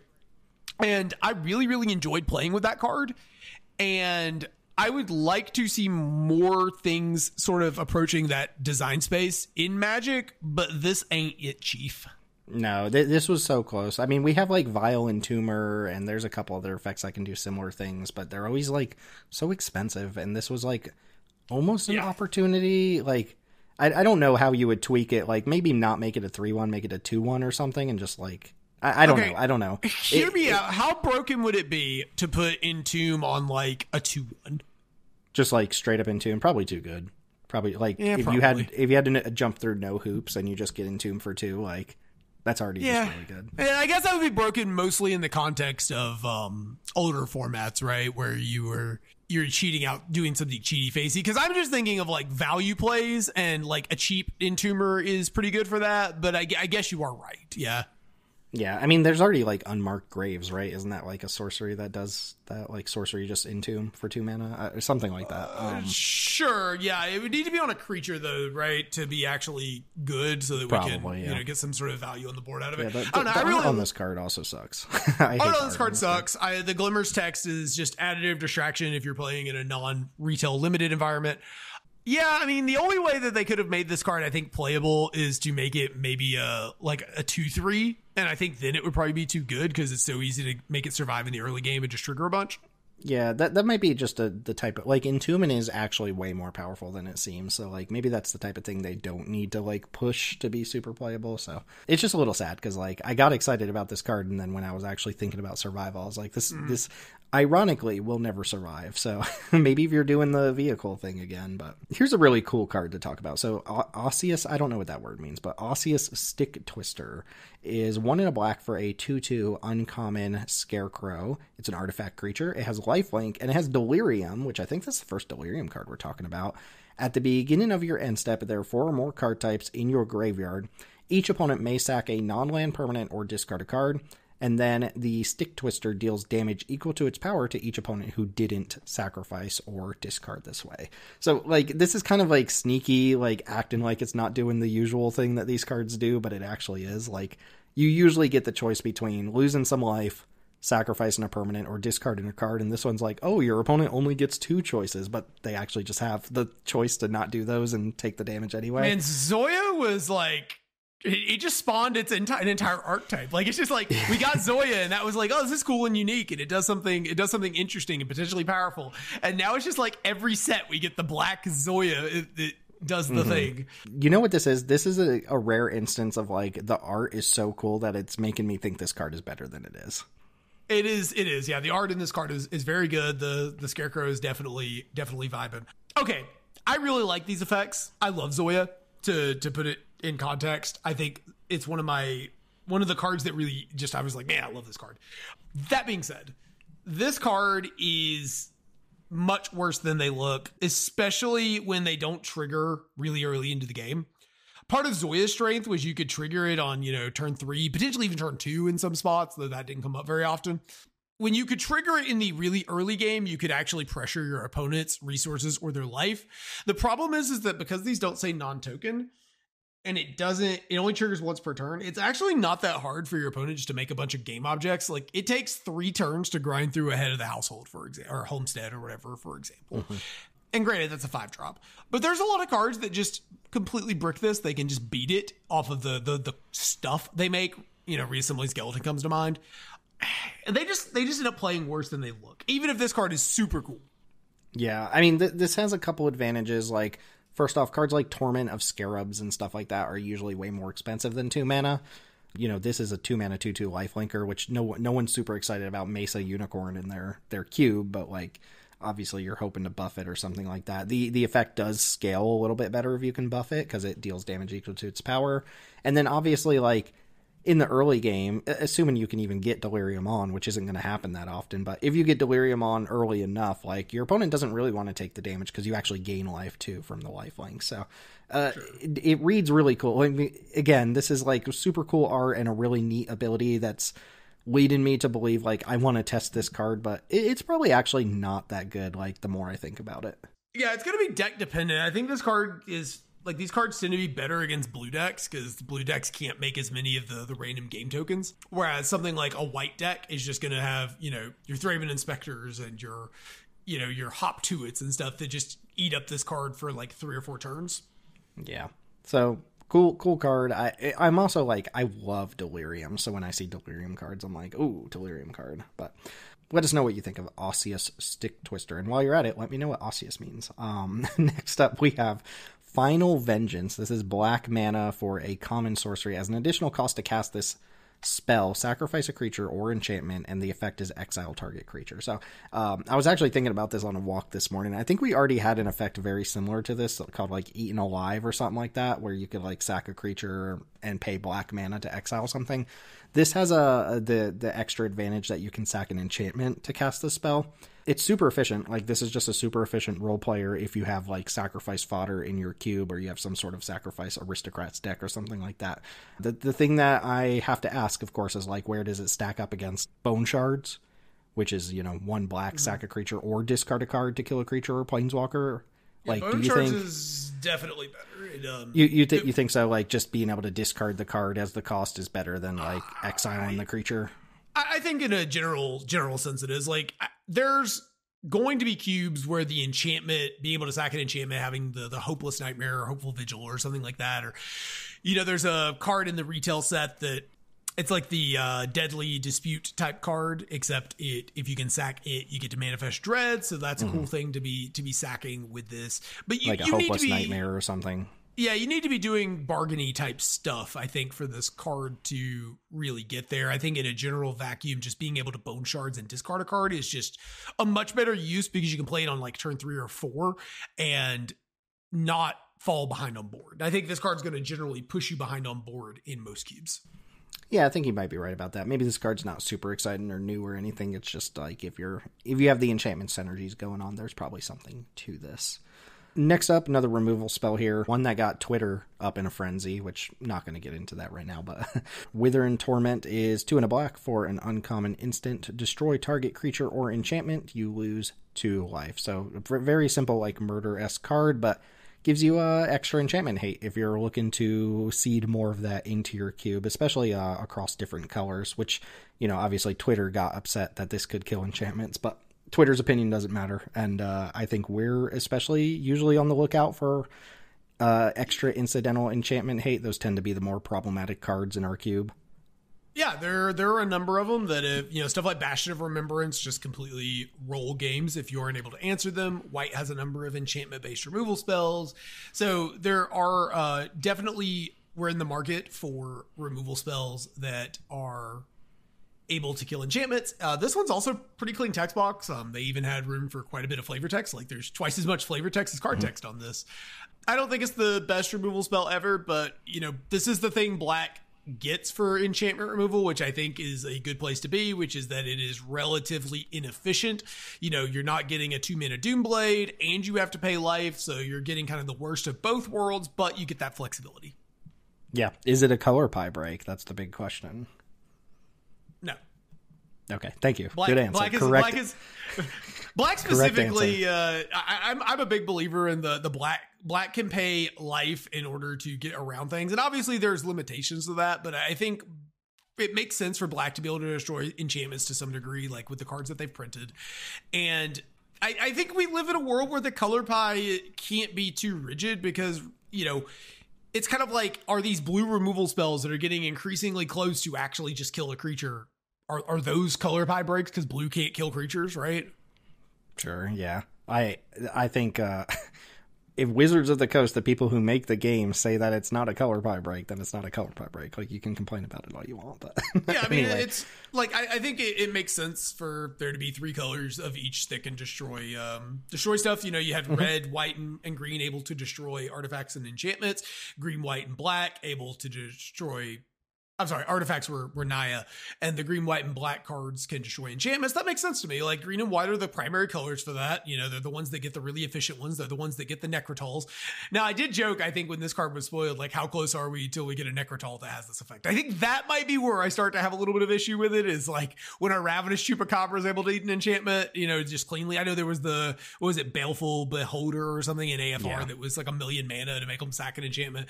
That's not what I mean, but yeah, I think there's ways that they could push this into color pie break or color pie, things that feel outside of what the color pair is doing, but I don't think we've done that with any of the cards that exist. I don't think so either. I'm just kind of giving it to Twitter because they're just ridiculous about this sort of stuff. We got another room here, so Defiled Crypt / Cadaver Lab. I like this one. Go ahead and talk to me. This one's funny because it's actually like, it actually feels like the 2 rooms are reversed where they should be. But all right, Tim, I'm going to give you one guess. What is the first thing I'm going to say about this card? Does it start with Core and end with Isher? Guys, Tim is on to my game plan. I need to come up with a new one. Okay, so this is Defiled Crypt Cadaver Lab, and I'm going to explain why Defiled Crypt is on the left on this specific card. So yeah, I know why it's there, but it feels wrong to have the cheaper one on the right. Sure.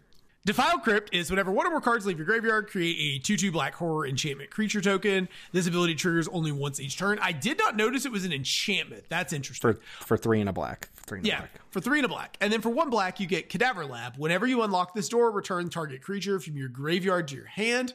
Okay, so the reason this one's on the left is that the play pattern for this card is probably expected to be like you Defile Crypt, and then you unlock Cadaver Lab in the same turn, and you get your enchantment horror creature token, and you theory like 3 times and you get a bunch of triggers for it, and you put a card in your hand. But most of the time we're probably going to play Cadaver Lab early in a cube environment. This card has like kind of chalk outline vibes, right? Where the interesting thing here is that this is much weaker than chalk outline because we're getting less material. We can't trigger it every turn. You know, we're not getting the clues, but also it comes staple to a way better buyout than chalk outline. You know, we get to just use this 1 mana reanimate thing, or excuse me, raise dead on a card that we can then pick up, perhaps with something that rhymed with lore mire digger. Let me think about that one for a second. I don't know what you could be referencing. And then you could use this card to pick that card back up and then play that card to pick this card back up and create a loop for yourself. But, you know, Defiled Crypt also gives us, like you said, a game plan where we can trigger this every turn to generate a 2/2. And it's whenever one or more cards leave your graveyard, which is interesting because that also means it has some work. It can work with some of the blue cards, right? That pick up spells out of your graveyard or do things like that. It doesn't have to be creatures or it doesn't have to be permanent. So there's a little more flexibility on this, which makes me like it a lot. Really cool card. I know you have this listed as an archetypal test card. To me, this is in that space of, I don't want to say forever card, but this feels like that kind of card where both sides, like the total package, this is one of the handful of rooms that I feel like the total package like looks pretty good to me. Yeah, there's a lot of things I hadn't considered. I didn't realize this was any card leaves your graveyard, which is huge. I was thinking about this in the context of like the Insidious Roots green-black graveyard decks. Because this is just like kind of backup Insidious Roots, backup, whatever the green enchantment's called, but it's a little more flexible than that. And I mean, the same way, like turning Unsummon into a single blue enchantment, it appeals to me. Like turning Raise Dead into a single black enchantment, like that appeals to me the same way. Like you're just gonna be able to use that effectively. And I already like straight up a Raise Dead, I think is a playable enough card. It's just you don't play it because there are better versions of it, and those tend to perform fairly well. They kind of are your Skyfishers in black, right? It's just the Raise Dead effects. And like the whole package here, like 5 mana Gravedigger, right? Like just pay 5 mana, pick up your best creature, put a 2/2 on board, like, and then from there you have this engine piece online. I love everything about this card. I think this is just really sweet. Yeah, really sweet card. Big fan. Yeah, and does produce, like you said, enchantment creatures if that ends up mattering for anything. Yeah, I don't think for us that's going to actually do anything, but man, the first time in Retail Limited when your opponent has like a couple of eerie cards out and they drop this and just spooky all over the place and trigger it like 3 times and they're just, yeah. Oh, you lost a blue-black spooky? That sucks, man. So yeah, this is sweet. This is one of the better rooms, I think. Like, this should just be an excellent card. All right, I've legally been I've legally taken control of any card that can be comboed with Core Skyfisher. So the next card is Nowhere to Run. It is 1 in a black for an enchantment with flash. And when Nowhere to Run enters, target creature an opponent controls gets -3/-3 until end of turn, and creatures your opponent control can be the target of spells and ability as though they did not have hexproof, and ward abilities do not trigger. Shroud is safe. Shroud is safe. This is just a removal spell. It's literally a removal spell, except it has all the enchantment synergies and none of the sorcery and instant synergies. But like, this card's good. This is really good.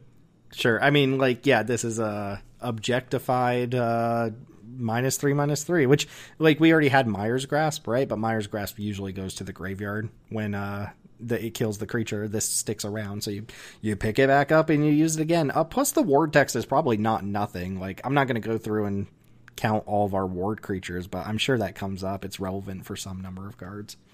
Yeah, so I really like this Nowhere to Run card. I think there's been a little bit too much ward lately, though this doesn't kill the most egregious offender of the giant things with ward, in specifically a certain creature that lives in the desert and eats cactuses, apparently. Nothing kills that, though. Yeah, card basically has hexproof. So yeah, there's not too many cards at the moment with ward, but there are a couple. And one notable one that actually I think this card is really nice counterplay to is Kenra's Spellspear. That card's always been kind of high risk, high reward, but once it flips, it's oftentimes just going to end the game. I like that if you have this card in your deck, you at least can try and play around it. Like your opponent goes all in on the Kenra, and then you kill this after they flip it. I think that's one of the more notable spots where this card is pretty nice. Yeah, I mean, the ward is trinket text, right? This is just a removal spell as a permanent, and that's why we're talking about it. Yep. What about this last little rat here? It's so innocuous. It's a little innocuous rat. Indeed. It's 1 and a black for a 1/1, and when it dies, you manifest dread. So this is a strict upgrade over every other version of this effect. So couple of reasons. First of all, being a 1/1 on this card is actually upside compared to the usual kind of 2/1 body, because you can bring it back with Vesperlark, and anytime you add more Vesperlark targets, that's always nice. And then the other big thing with this card is the Manifest Dread can hit a real creature, which can let you flip it and potentially do something there with that. And then the other thing is the mill effect, the secret mill effect of Manifest Dread. The card you don't choose goes to the graveyard, which allows us to put cards into our graveyard for our, root, most likely. So this card, I think, is just the best version of this effect that at least to my mind, is the best version of this effect. I could be wrong, but yeah, this card looks good to me. It's like not going to be any sort of crazy wild card, but it's a good little synergy card that has home in a number of decks. Yeah, there's an old Fate Reforged common called Sultai Emissary that did the same thing, but it was just regular manifest. So not that I think anybody was playing Sultai Emissary anymore, but I like this. I'm not sure if it beats out any other 2-drop, but it's Manifest Dread is good. It's just good. So yeah. I think the way the concern here would be, I think it beats out all of the competitors for what it's doing, but I don't know if what it's doing beats out the other 2-drops we have. Sure. Yeah. Listener, let us know what you think about this innocuous rat. Red actually has some really, really juiced stuff to talk about here. I'm not sure about this first one, though. So Norrin Swift Survivalist is a red mana for a 2/1. Savannah, where are the air horns? Let me get them back. 2/1 Human Coward. It's a legendary uncommon. It can't block. And whenever a creature you control becomes blocked, any creature, you may exile it and you may play it from exile this turn. This is weird. This is a weird card. On its own, it's pretty bad, right? Mm-hmm. Like, this is just a bad 1-drop. But, obviously you get into these situations where it's like, I'm going to jam my whole board into you, and if you block my Scrapwork, I'm just going to go ahead and replay my Scrapwork. It lets you chump attack way better. Kind of like, do you remember that card Grazilax from AFR? Yeah, that was the one. It was like the Coastal Piracy one that could remove them from combat or something. Yeah. I think you got to pick up any creatures that became blocked, kind of like this. But Norrin, obviously, you have to cast the creatures that turn, or else you lose them. So you got to be careful. But I think there's some play to this. Like, there's so many ETBs, so many value things you can do, where it's just like, okay, I'm going to jam into you. And you're damned if you do, damned if you don't. You're either going to take damage, or I'm going to pick my creature up and recast it for value. Norrin itself is bad. Like, Norrin's just, not much of a card, but it gives that ability to your other creatures, which really intrigues me. I think this would be a cool test card. Yeah, I definitely think it makes some interesting lines. I think this is a card that I'm okay testing even as a Savannah line, because I think the upside is pretty high. Notably, one of the things I like about it is that the most obvious use of this is you can just exile itself and let it kind of just attack in the early game with your other creatures. And if it opens up more attacks to do so, it'll give you that flexibility. That being said, I do have a fear. Obviously, Savannah Lions, I'm always really concerned. It can't block, which I don't think is a particularly relevant line of text, though occasionally, even when you're playing aggressive red decks, there are spots where you need to be able to hold back one of your cheap creatures to chump block so that you can set up attacks and whittle down your opponent. And and this card doesn't contribute to that. And then finally, the other concern I have is it feels like a kind of card that could just be too cute. Maybe this card's really good, but I could definitely see this card being a little too cute. It could be. I mean, it's definitely like picking up cards just to put them back on the battlefield, but I don't know. Is this the red Skyfisher? Is this the red core Skyfisher? Maybe. Yeah, that's maybe it's also just. I want to love it because it does feel red Skyfisher. It does have that energy. It seems exceptionally good with adventure creatures, right? Yeah, because then you get to recast the adventure side and then recast the creature. Maybe this is probably the card we need to make Imidane's Recruiter playable. Finally. Yeah, that's definitely what we need. I think this card is interesting enough that I want to try it. You could tell me in 3 months that this card is completely broken, or that this card is terrible. And in either case, I think I could believe that being true. And I think I lean more towards it's probably on the mid side rather than the exceptionally powerful side.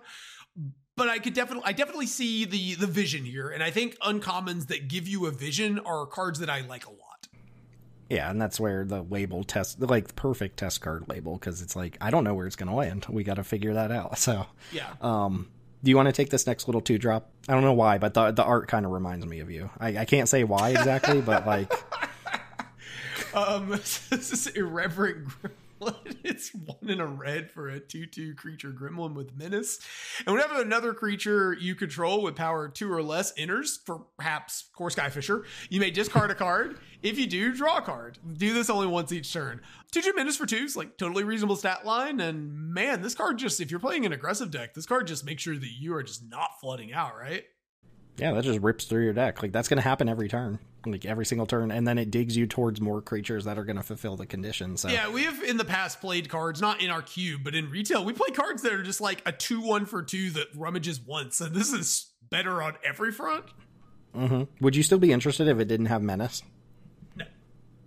Absolutely. Yeah, I think Menace makes the card. Yeah, yep. Being able to attack with it. The art is really cute, though. It's like a gremlin eating candles, and it's got its little pudge, and it's like, it's just hanging out. I'm like, it reminds me of you. And you're like, oh, yeah, it's gorgeous. Great art. 10 out of 10 art. Yeah, very, very cool card. Yeah, not too much to say on this. This is just a good little 2-drop. I am going to take the next one. So I don't know where you're at on this card. We haven't talked about it, but I'm going to just go ahead and say Fear of Burning Alive. I'm really high on this card. So it's 4 red for a 4/4 enchantment creature. It's an uncommon nightmare.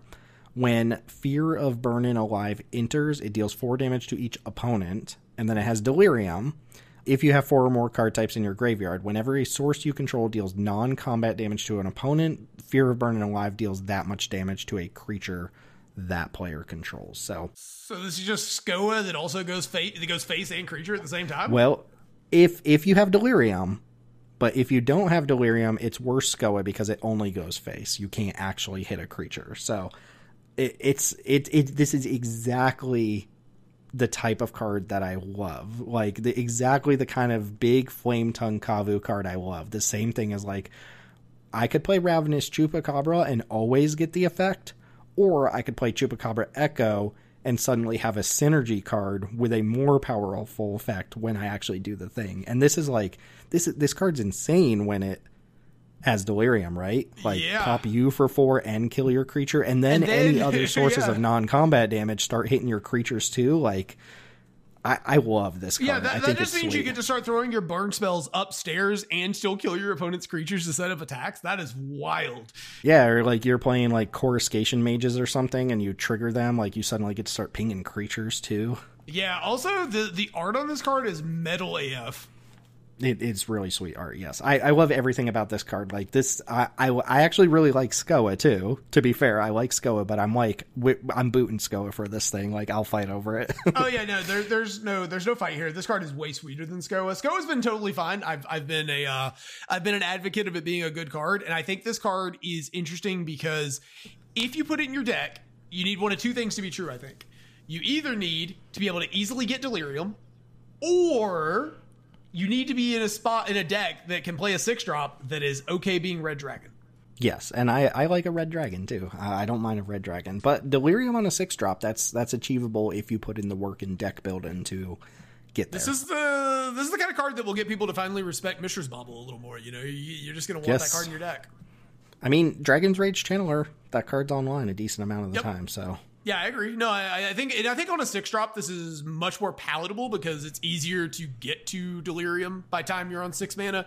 My point about the Mishra's Bauble is just that I see people pass that card and just not put it in their decks a lot in Cube, and that card is broken. It is a 0 mana way to trigger a bunch of different things. If you have like 1 card in your entire deck that has any synergy with it whatsoever, you should 100% be playing with it. Oh, I love Bauble. I love Bauble. Take Bauble, people. What are you doing? What is Teld talking about? Take Mishra's Bauble and put it in your deck. Yeah, Bauble is great. Talk to me about this combat trick.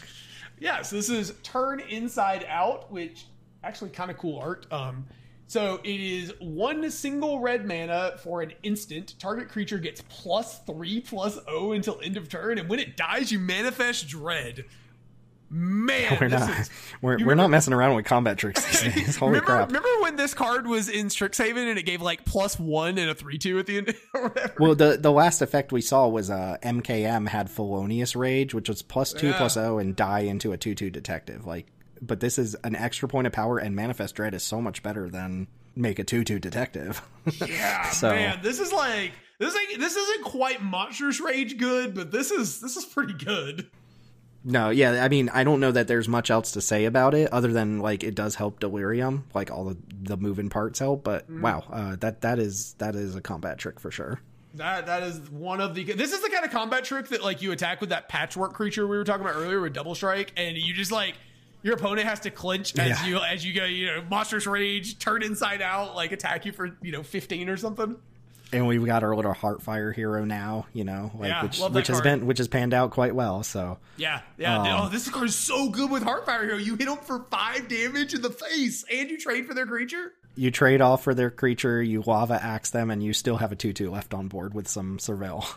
What a card! Yeah, the increasing like, I will say I'm really vibing with these super pushed combat tricks that like they're really efficient and they're really powerful.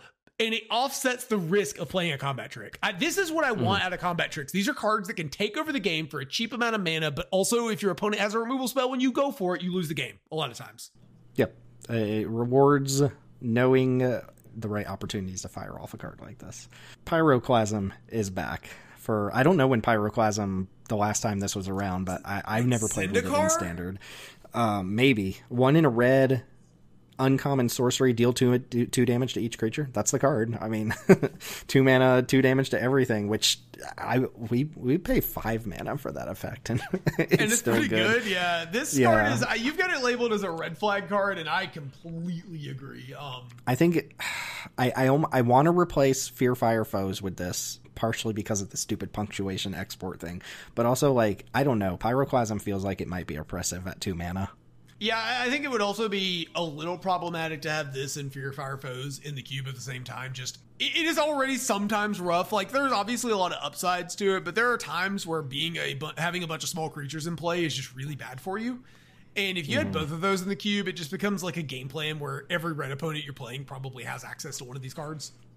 Yeah, because we've got Ral in the Implicit Maze as well, which has been good. Like, I mean, you don't normally die before you get to 5 mana, and then that 2 damage, just like in the Peasant Cube specifically, like these 2 damage or -2/-2 effects hold their weight a lot. Whereas we might talk about this card for the mainline cube, and I'm not sure where it lands there, but I have a fear that this is too good, like too oppressive at this cost for our Peasant Cube.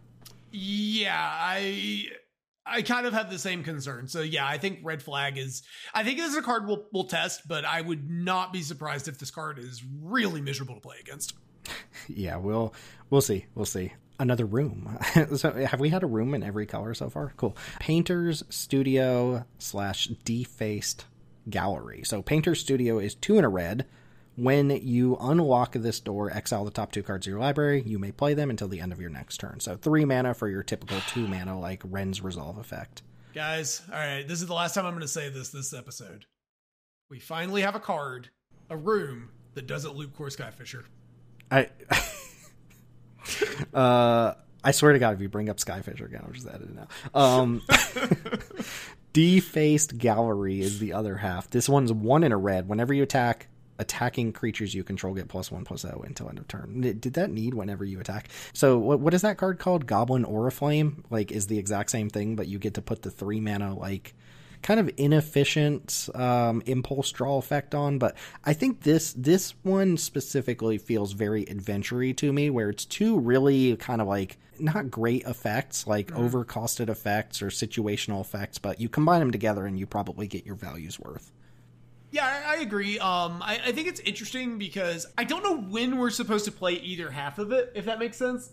I mean, I guess you could just play the Defaced Gallery on like a turn where you have 2 mana floating around, but like the other ones, it seems pretty clear the sort of play patterns with them. And maybe this is just going to end up being, you know, on turn 3 or 4 or whatever, you play the Painter's Studio, or like turn 4 you play a 2-drop into Face Gallery. But it sort of feels to me this is another one where the right side is probably the one that we are going to play first in a lot of games. And to point out, though, we talked about Pyroclasm a minute ago potentially being oppressive, this is the other side of that, where this is the reward for having just a ton of creatures in your deck, because every creature that you're able to attack, like this is a quantity over quality situation where you just want as many things as you can to attack your opponent. Yeah, and you wouldn't think like +1/+0 is like all that impressive, but look at like, what is it, Case of the car, Case of the train, I don't know what it's called. The one that if you attack, yeah, that one, if you attack with 3 creatures, all your creatures get +1/+0. Like that card, granted that card has a really good removal spell attached to it, but this also has like card advantage attached to it, which you can do later on. Instead of like Case of the Gateway Express, you have to do the removal spell first and build your way up. So. You know what? Actually, this is going to be a little weird. This kind of has a little bit of a highway robbery vibe to it, where we are kind of pre-casting. But not it's not as good as highway robbery, because when you precast the highway robbery, you're literally getting to free cast it later. But we're kind of playing out our Deface Gallery, right? And then down the road, when we have more mana and we're at the point in the game where we need to draw cards, we've been having this like random effect in play. Now we can go ahead and cash in our Painter's Studio. It's not just rotting in our hand, right? Yeah. I'm kind of excited for this card. I think this will be a nice addition to aggressive decks, and then like your non-aggressive deck still might just be interested in Painter's Studio some amount of the time, even though it's like a worse version of the other red impulse draw effects. But I think there's enough going on here with the combination of effects that this one actually should be. Yeah, you play Chris, and now the Eldrazi spawn tokens you get have a point of attack, and they attack. No, you're gonna trigger our players. You can't mention Chris here. Talk to me about the last 2 red cards you added here. Yeah, just a couple of little synergy pieces. The first is Clockwork Percussionist. It's 1 single red mana for a 1/1 haste artifact creature monkey toy. And when Clockwork Percussionist dies, exile the top card of your library. You may play until the end of your next turn. I think we've seen similar versions of this card before. There's like one of the SNC maybe that did something Unwanted similar. Witness, yeah. Yeah, but I think this one being a little more specific is probably better for making its way into cubes. Being a 1/1 haste artifact creature is just going to be valuable in some environments, and then you get that impulse draw as well, giving it kind of play into red-black Oni Cult Anvil stuff, or you know, red-white smorky dudes and red-green combat tricks and stuff. There's cubes out there that I think care about this card that didn't care about that other card, because this actually has like a slant. It has a deck it clearly belongs in. Yeah, I need Artifact to matter on this card before I'm interested, though. Yeah. Agreed. Which is why it's a not for us, but I do think someone out there, I wanted to just mention it because it's a kind of innocuous card. The other one is the Hand That Feeds, and it is 1 in a red for a 2/2, and it has Delirium. Whenever it attacks, if there are 4 more cards in types in your graveyard, it gets +2/+0 and gains Menace until end of turn. And this is one that I was pretty low on it to begin with, but Fletcher was talking it up a lot, one of our guys. And I think he mostly meant it in the context of the retail limited set, but I will say like 2 mana, 4/2 Menace is that's pretty good if you can get this going early into the game.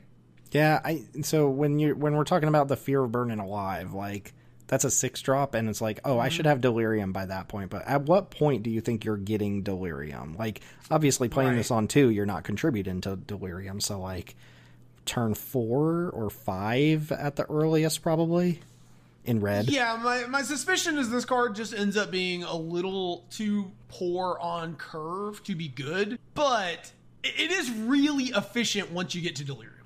Yeah, I think this card is missing protection from bite spells, because you can't bite the Hand That Feeds. Yeah, that's a flavor fail, Watsy.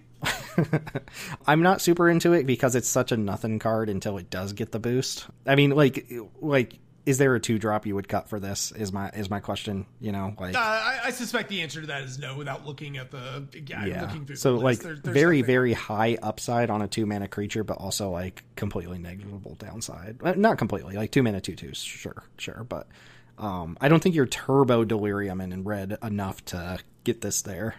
Yeah, I just wanted to mention it because if you are in a cube that can somehow, or an environment that can somehow turbo Delirium out cards, this is a 2 mana 4/2 Menace. Yeah, maybe there's a cube design that will support this, and like in the retail limited format where you have green, red, delirium, aggro with a bunch of artifact creatures and stuff, like maybe it gets there. This should be good in limited. I don't see it in cube.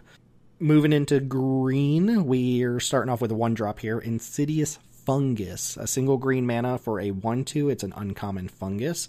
For 2 mana, you can sacrifice it and choose one. Destroy target artifact, destroy target enchantment, or draw a card, then you may put a land card from your hand on the battlefield tapped. I'm really intrigued by that last ability on this 1-drop. Like, I mean, maybe it's not super efficient to go to this on 1, activate on 2, and do like the Arboreal Grazer thing, but you're not down a card and you've ramped, like, on turn 2. Yeah. That seems really good, and you have the buyout of, like, popping artifact and enchantments later in the game. Sweet little card. Yeah, I always have to mention this when it comes up, especially on cards like this, that have this sort of sack effect, is this works with Vesper Lark. And so you get early into the game, use it to draw a card, and then later in the game, you can either cycle it after your Vesper Lark, or you can use it to blow up an artifact or enchantment.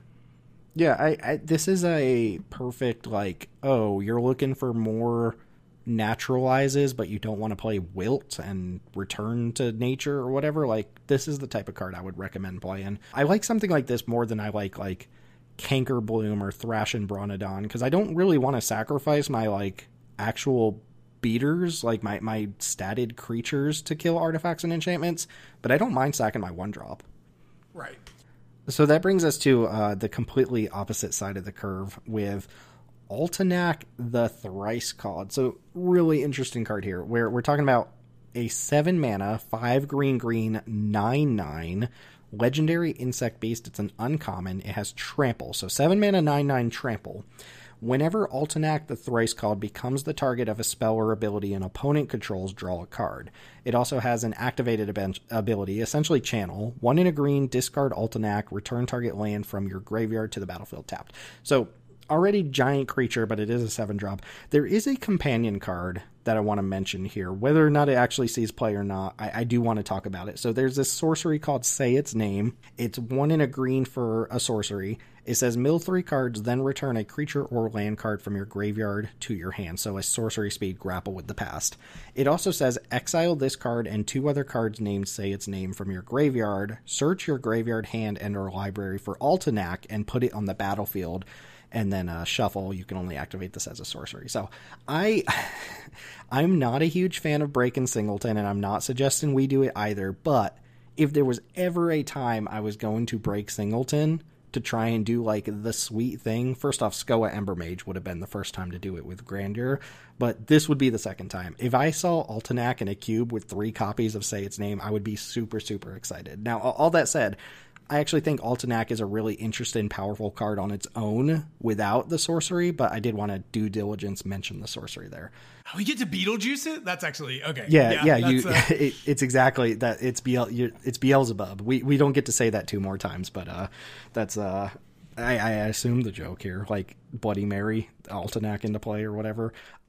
First off, 7 mana 9/9 trample. Is that just the biggest creature that we have access to in our client? I believe it is the second biggest, because there's the Ikoria dinosaur. Oh, Titanoth Rex, right. Titanoth Rex, the cycles. However, this is, I believe, much more castable than Titanoth Rex. I want to say that card's like 8 or 9 mana. 9, I believe. Yeah, and additionally, it even has a little bit of protection. It's not traditional protection, but we saw with Cat Tarantula, the draw card's really good. Mm-hmm. And it has, I mean, its way to put itself into the graveyard is definitely worse than Titanoth Rex as well. But there are ways to make this happen. This is just a big boy. I mean, it's a big dude, yeah. The dream, obviously, in like limited or constructed or whatever, is to cast Say Its Name and mill over 2 more copies of Say Its Name, and then you get to get to do the thing on turn 2. Yeah, sure. My concern with this card, my big concern with this card is that it's a 7 mana card that doesn't gain us any life, and it doesn't put multiple bodies into play. Yeah. So I mean, the comparison for us is not necessarily Titanoth Rex. It's, I think, the Armadillo.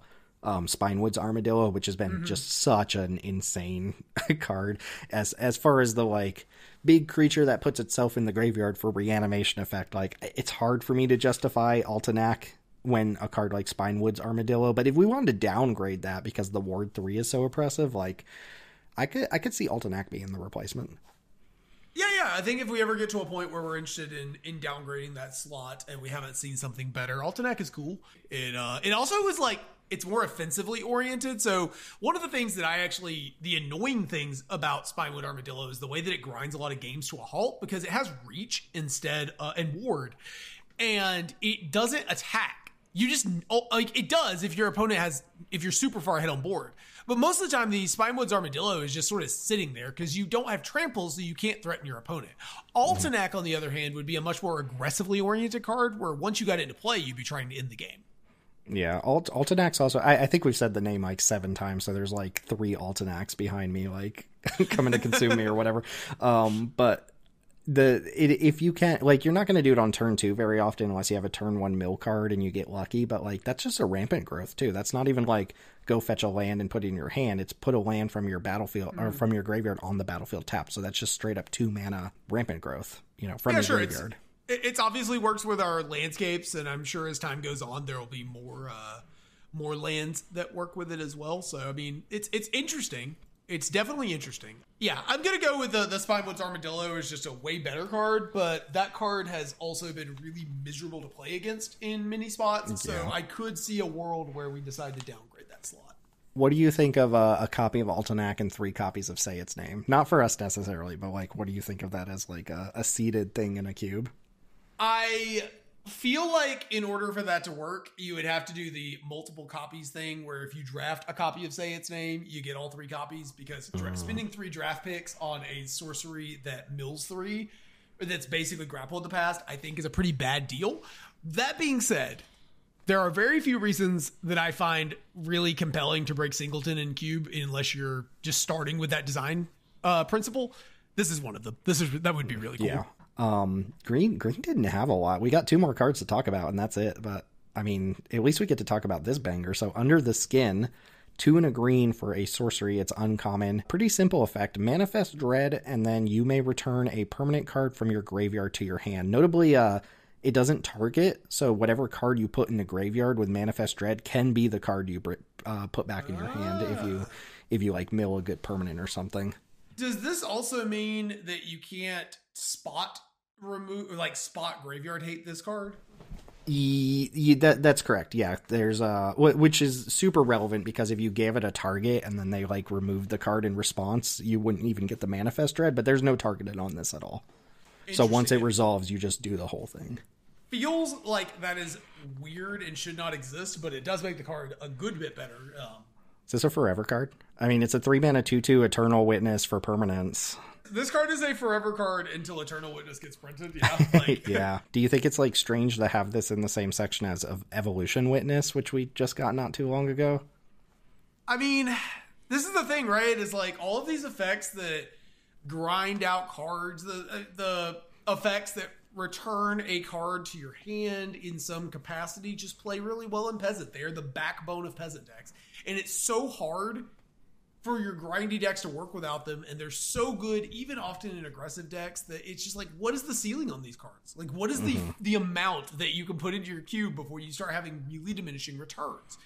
And I don't know what the answer is, because these cards are also fun. Yeah, they're grindy value cards that stretch out the game sometimes, but they're so fun to play. I mean, that's my favorite. My favorite style of deck is like picking up stuff from my graveyard, reusing it, and like sacrificing things, picking up stuff from my graveyard. Like, I like just cycling cards in and out of my graveyard. Plus, like, our green decks are really just poised to take advantage of throwing an extra. Like, Manifest Dread is probably so much better in green than it is in most of the other colors. Yeah, this lets you get your roots out of the graveyard if you mill it. And it triggers roots. It triggers roots. Like, it does, yeah. Yeah. Yeah, really good card. Even has some weird, like, I'm not saying this will ever happen, but I could even see you doing something with this and like Shipwreck Dowser type stuff, like that's probably really stretching it, but you don't need to get a bunch of extra value out of this card. It's just so good on the rate, right? Like 3 mana, it's essentially 3 mana 2/2 mill a card, buy back a card. So this is great with the Shipwreck Dowser loop, because you're going up at 2/2 every time, whereas most of the Shipwreck Dowser loops are like, I'm just going to spend 9 mana to put Shipwreck Desert back into play. So yeah, I think this card is awesome. I love it. And like, this is the reverse objectification where I still want instants and sorceries that do stuff like this. So yeah, and this is what I mentioned, right? Where they're taking instants and sorceries and making them way more powerful in terms of the overall impact on the game. Also, the art of this card is actually really good, so I'm glad for a card that will probably be sticking around for a while. Like, this art is another one of those cards that actually nails the horror thing, I think. Mm-hmm. Yeah, this is good art. Nice symmetry to it, too. Awesome card. Forever card, like, again, forever card doesn't mean literally will be in the cube forever. It just means it has the qualities of a card that, like, should, like, meets the bar, like, the highest bar of, like, whatever you're trying to do in your cube. Yeah, usually forever card would be obviously good card that will probably be played in numerous decks. Mm-hmm. Then we get to close out green with this little 1-drop here, Patchwork Beastie. I originally read this as like Patchwork Bestie. I thought all the imaginary things were besties in this set, and then someone pointed out it was Beastie, and I was like, oh.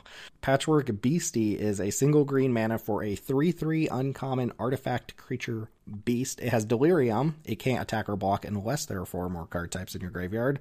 And at the beginning of your upkeep, you may mill a card. So, nice little mill engine, 2 types for the Delirium stuff, becomes a beater. I could see this being played like as a bridge card in like a Gruul kind of beatdownish deck where it's not a body right away, but also like any graveyard deck that just wants to incidentally put cards in the graveyard. Yeah, I think this is competing for the same slot as Death Bonnet Sprout, and I think this Sprout has a slightly higher ceiling, but I think this card is more consistent and will be more playable in more decks, because like you said, I think you could play this in Gruul if you were aiming to try and do like a Gruul Delirium thing, right? And we're not going to directly support that, but as we'll see in a minute, there's another card we're going to add that's like kind of in that same lane. Two cards, actually, both the Gruul uncommons. Death Bonnet Sprout's also just a pretty unpopular card with our players, too, so maybe this is more appealing to them. Did you want to kick off the gold section with this ridiculous Gruul card? Yeah, like this was a card that I had to do a double take when I noticed this wasn't a rare. It's ridiculous, right? Like, am I crazy for thinking this card is like way pushed? This card is nuts. All right, so we're talking about Wildfire Wickerfolk. It's red and a green for a 3/2 artifact creature scarecrow with haste. It has Delirium. It gets +1/+1 and trample as long as you have 4 or more card types among cards in your graveyard. And like, wow, man, like that's a beater. Wow, it's like a zero utility, all in push. Damn it! Like, just to reference, like. Yeah, this card doesn't do anything on ETB. I could see someone making that argument, but like, first off, 3 power haste is not something you get on 2 drops like ever. And then if this is a 4/3, like a 4/3 trample haste is what you would expect out of a 4 mana creature, not a 2 mana creature. Yeah, this is, I mean, okay, I get that they're not in the same lane, that Bloodbraid Elf is a card that is generating value. But like, this card's just better, right? It attacks for so much on turn 2. Yeah, they really, and it's kind of cool. We'll have already talked about this in the mainline episode, but their take on Delirium in this set was less like attrition and more aggression. Like, how do we turn Delirium into an aggressive mechanic? Which is an interesting thing to think about. In the last set, they took a traditionally very grindy mechanic. It was like, how do we make this zoom, and then they took. I wonder if we're going to see traditionally aggressive mechanics turn into grindy mechanics. We could see. That's what I was talking about with what was the raccoon mechanic? Expend from the last one. Expend was tied to raccoon, so all of the expend cards were beatdown cards. But expend is a mechanic that you could see being on control cards or mid-range cards and stuff like that. Yeah. So cool take on Delirium. I mean, there's nothing to say about the card other than it just beats face. But I would actually like to jump down in our notes to the other Gruul card since we're on it. Bestie Beatdown. Oh man, this would be so much better if it was Bestie Beatdown. Yeah. Beastie Beatdown is red and a green for an uncommon sorcery. Choose target creature you control and target creature an opponent's control. An opponent controls. Then it has Delirium. If there are 4 or more card types in your graveyard, put 2 +1/+1 counters on the creature you control, and then the effect of the card is the creature you control deals damage equal to its power to an opponent's creature. So this is worded like super like unnecessarily to make it all kind of fit, but I mean it's red-green for a punch, red-green rabid bite. But if you have Delirium, you just get 2 +1/+1 counters on your creature, which is absurd if that lands. Like, that's crazy. Wasn't there a card that was in War of the Spark that was just this, but it's like the halfway point of this card? Oh, like Domri's Ambush, yeah. Yeah. Which was +1 counter and then fight. Which might have been fight instead of bite, I don't know. I think it was a bite, but 2 counters? Yeah, I know. We aren't on that though. And if you don't have Delirium, this is worse than that. That's true. That is true. I do think this card is really good, but I think this is the kind of Delirium card I'm less interested in, because I think unless you have Delirium, this is not doing as much. And I also am a little concerned that this card is just a little bit boring, even if it is really efficient. That's fair. And our Gruul section does have Stomp, which is the MDFC punch spell. And you don't want your Gruul section to be 3 punch spells. Like, also, we have Itzquinth, which is basically a punch spell. It is. My reaction to this card is kind of leaning towards the retail limited format, where like people are, it's like, oh, I'm gonna pay 5 mana for my room that draws me 3 cards, and then they're gonna smack my dude and hit me for 7 or whatever. Yeah, they're gonna play Wildfire Wickerfolk, they're gonna play Beastie Beatdown, they're gonna like kill my biggest creature and attack me for 6. I'm gonna thumbs up and go play Balatro instead of Magic for the day. Like that's what's gonna happen. So yeah, like I agree, a little bit boring. Like obviously if you have to fire it off early, Delirium's not gonna be online. Like I'm overreacting a little bit, but I love Delirium. Come on, man. Yeah, it just makes you build your deck in different ways that you normally wouldn't. I think the thing of the difference is the Scarecrow makes me turn my head and say, wow. And the Beastie Beatdown, I'm like, yeah, that's efficient. Man, if it was Bestie Beatdown, though, I would be all in. That would be hilarious. Okay, so the real question we're going to have with this Wildfire Wickerfolk, because I don't think it's a question of if we're going to play it. I think it's a question of what we're going to end up cutting. Well, I guess just to let the listeners in, I think we should cut Itzquinth, and the reason is I think we're on like way too many FTK Flametongue Kavu type cards right now.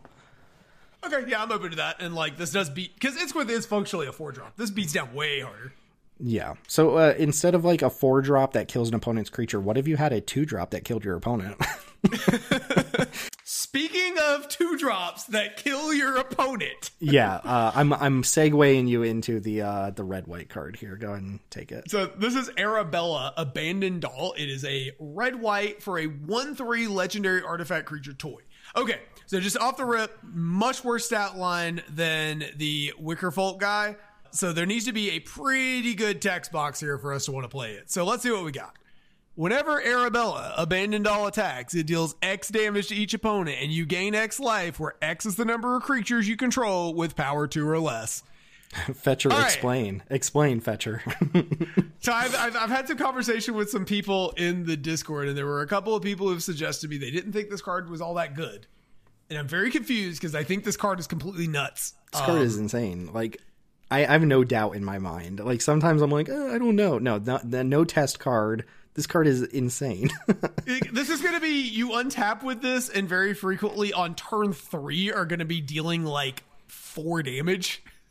Yeah, so somebody, when it first got spoiled, somebody, I don't remember who it was, but they made a good judgment call. They were like, isn't this just like that wizard from Bloomburrow? It was a 1/3 when it attacked you, drained the life. And I was like, yes, but this card also does more than that. Me, I was that guy with the good take.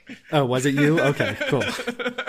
Well, that card was a rare, by the way, and required no. synergies. I'm talking about the common. Like, it was literally a 2-mana 1/3 that drained a life. I'm sorry. I thought you were talking about the I compared it to the rare, the one that Pat Caller or whatever. The Rock Caller or Rock whatever. Caller, okay, yeah. Well, comparisons aside, like the way I think about this card is 2-mana 1/3 that drains a life when it attacks. Like, that's not the most Boros-y card ever, but this is the type of card, like, if it doesn't have attacks, hold off.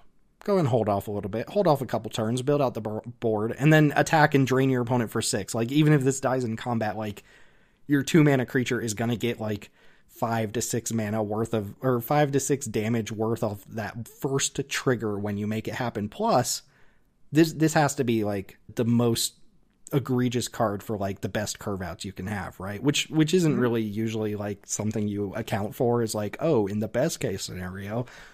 But, I mean, 1-drop into my 3-drop hasty creature, I lightning helix you on attacks, and, like, this is a 1/3. Like, 1/3 is relevant on this. Yeah. This would be worse, I think, if it was a 2/2 or a 3/1 or something like that. Yeah, I mean, I think the downside of this card is that if you don't have a combat trick, if you don't have some way to removal spell an opponent blocker, there are going to be spots where, yeah, you attack with this card and like your opponent gets to kill it on blocks, but like you could just wait. And if they use a removal spell on it, it's a 2-drop. Like you didn't get that much, you didn't lose any tempo, right? Like your opponent probably spent 2 mana to kill this. Oh my God. Jesus, I did not realize until just this moment, and I know we've been talking about it, that it only counts the creatures you control, not even the attacking creatures you control. Yeah, no, it's just every creature you control. Wow. Okay, I thought you had to be attacking with all those creatures too. So you go like release the dogs, and this is suddenly +4 on the ability. Yeah. Oh my God, that's so good. All right, so here's the thing. Also, we play Conduit Goblin, by the way, Modern Horizons card. We've talked a little bit. There's been a little bit of discussion about whether we should be on Heroic Reinforcements or Scurry of Gremlins. And I think you and I have both been on Heroic Reinforcements being the better card, correct? In a vacuum, yes. But I see where you're going with this. Yeah, so is this the card that makes us consider changing that? Because the downside of Heroic Reinforcements is it's a sorcery, and it could pump your 2-power creatures out of range of triggering this. But if we use Scurry of Gremlins, we attack, we trigger, and then we pump. Is that worth giving up the toughness on that? And I think it actually might be. I actually think this card might be so good that it's worth doing that.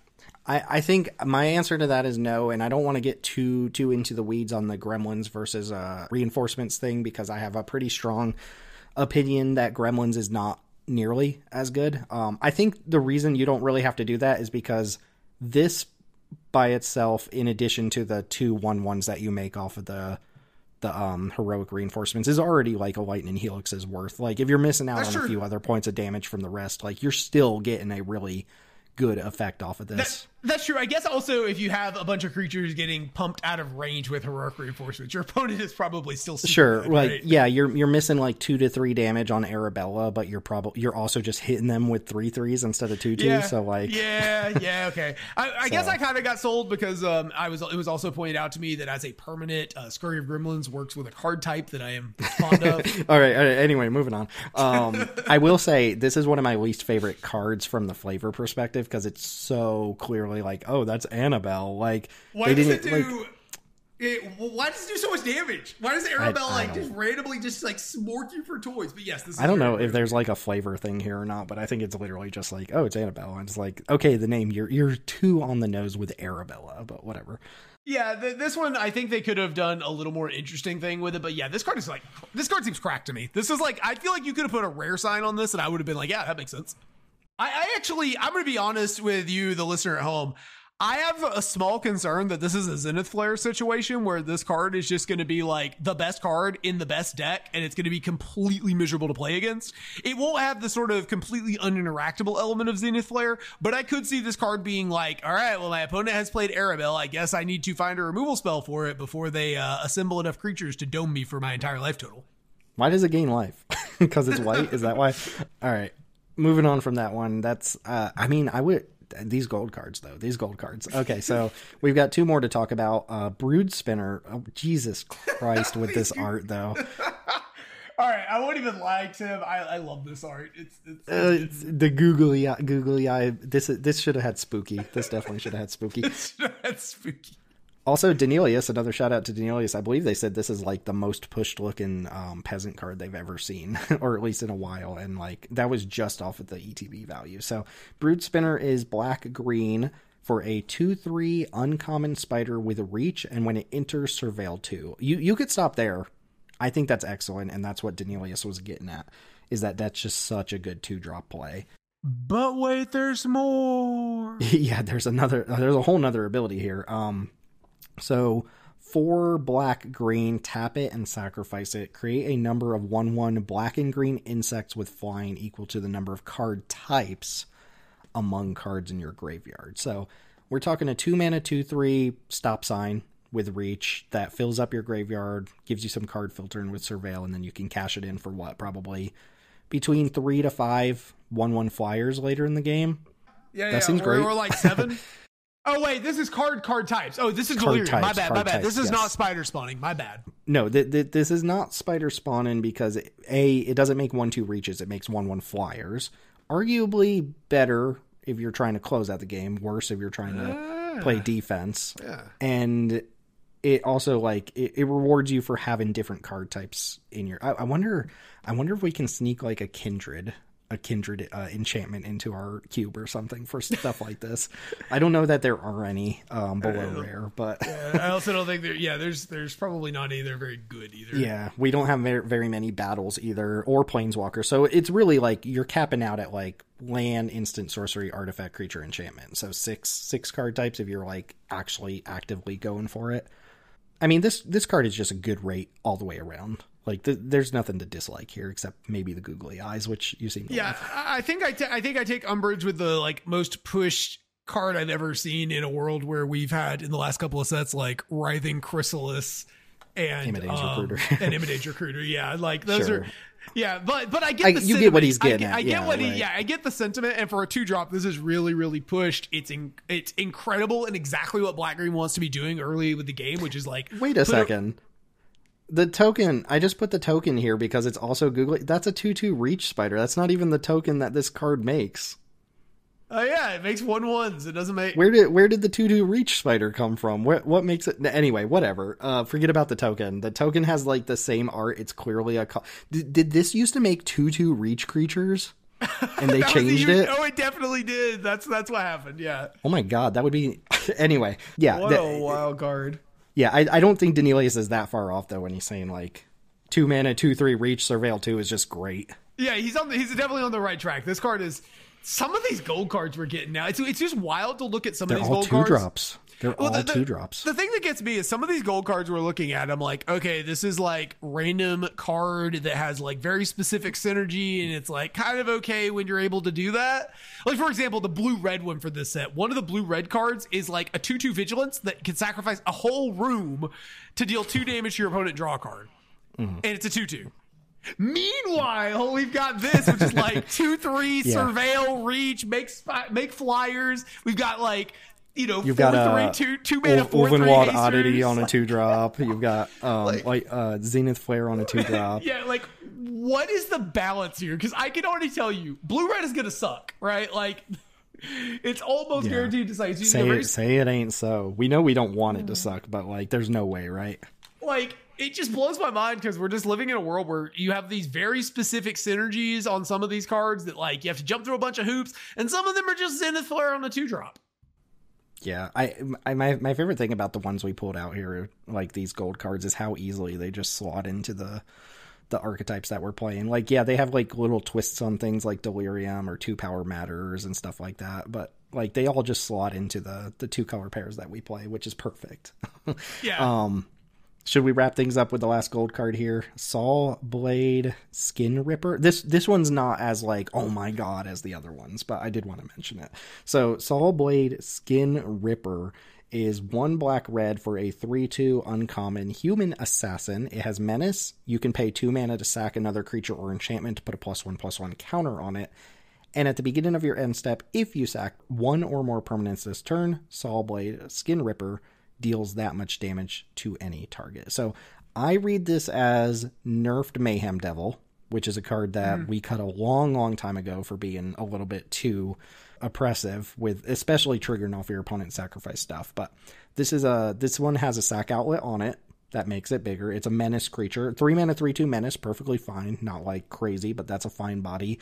And then where I see this really popping off is in cubes that have like a treasure theme or anything like that. Mm-hmm. Like if you can cast this off a treasure, you sack 3 treasures, you cast this, you deal 3 damage to any target on that same end step, and it's any target too. You can throw this at creatures, planeswalkers, battles, stuff like that. So this one's not as mind-blowing as some of the 2-drops here, but I think this is a nice little fit for, you know, red-black sacrifice energies.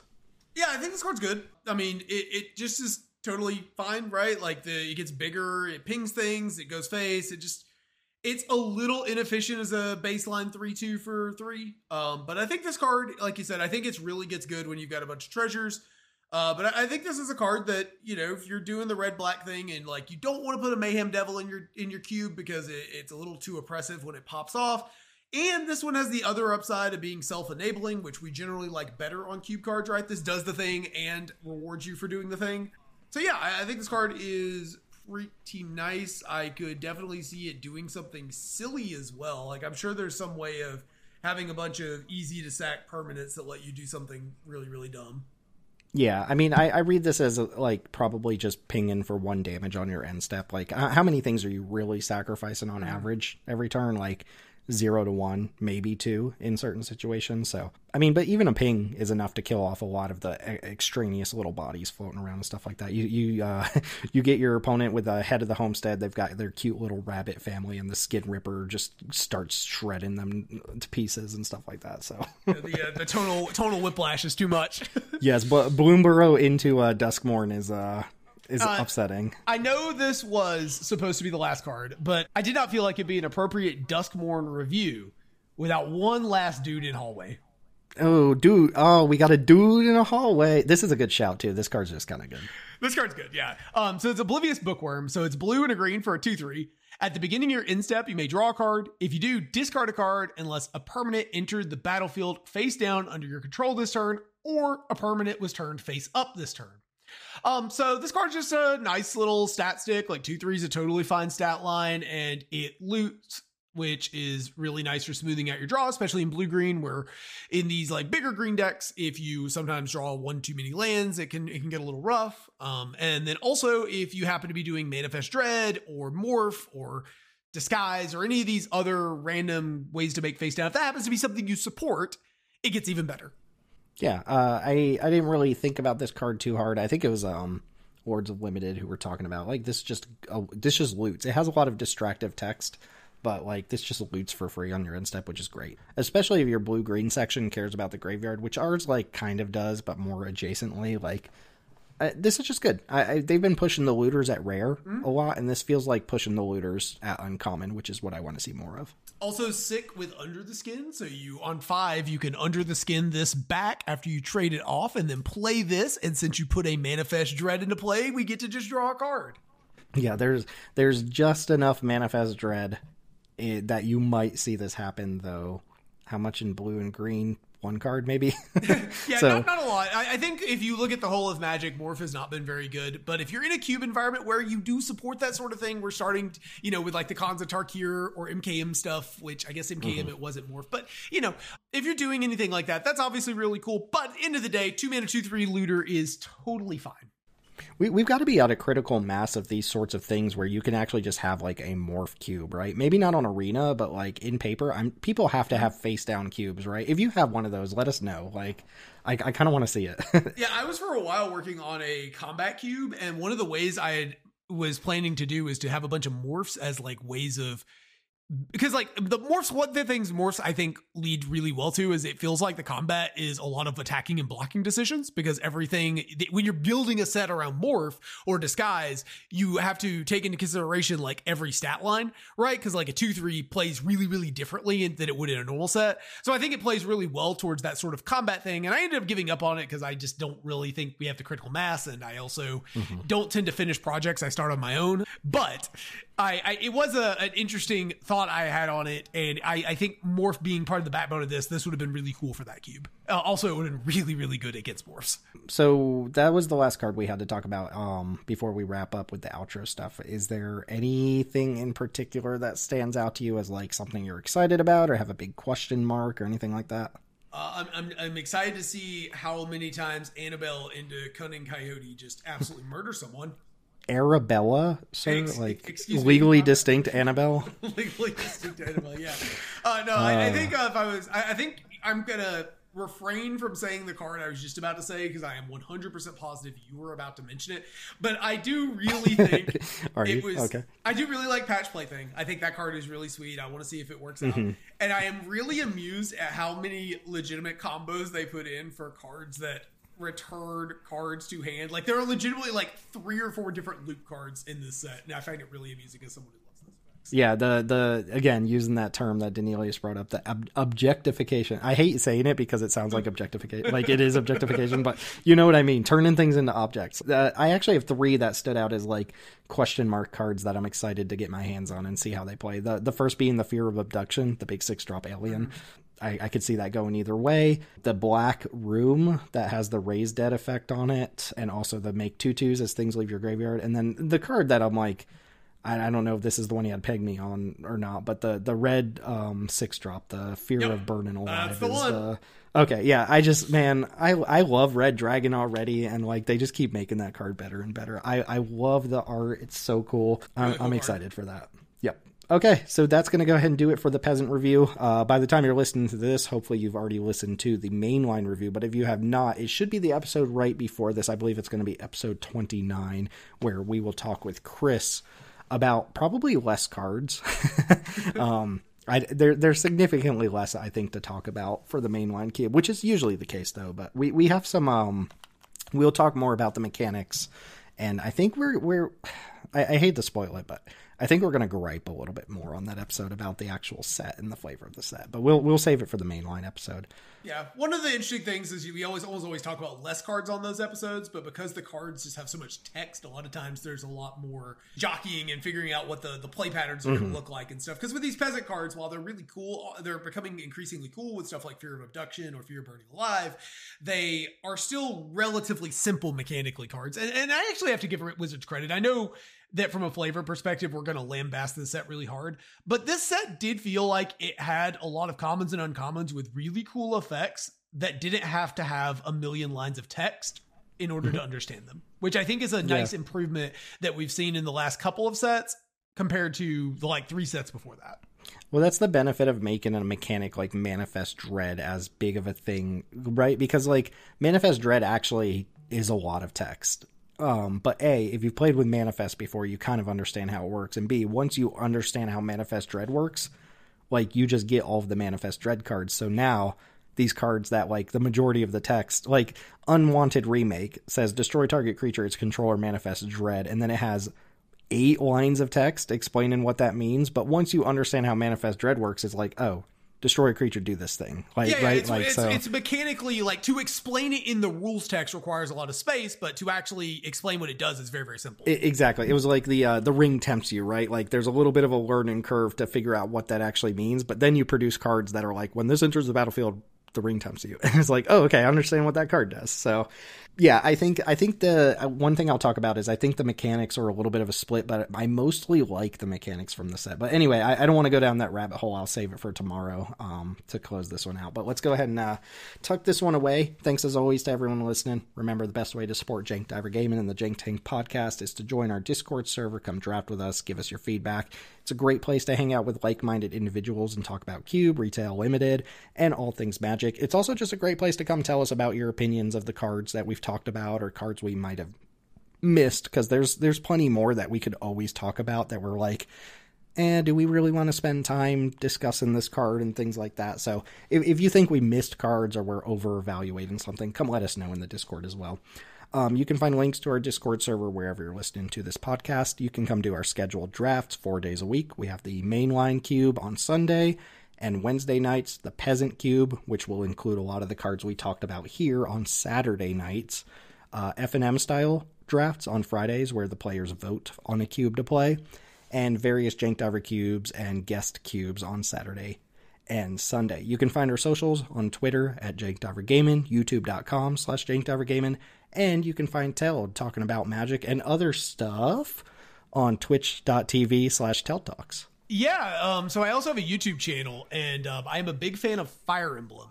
So I've actually been playing some GBA ROM hacks of Fire Emblem. It's a strategy RPG game, and I've been doing an Iron Man run, which is where if your units die, you just leave them dead, of a ROM hack that I'm a pretty big fan of. So I've got 5 different parts up at the moment. Cool. Yeah, I know you occasionally do some other stuff on there, but maybe we should shout that out at the top of the episode. Normally I've shifted to doing the socials and stuff at the top of the episode, but for the bonus review, I was I haven't shifted that stuff to the top. So at the bottom it goes, where nobody is listening anymore. they checked out half an hour ago if we're lucky. Yeah, they were when they heard Skyfisher for the 4th time, they're okay, I get the gist of what's going on here. I don't need to listen to the rest. Hey, look, Skyfisher is the people's champion. They love him. It's the Rock. Yes, okay? the people being specifically Teld.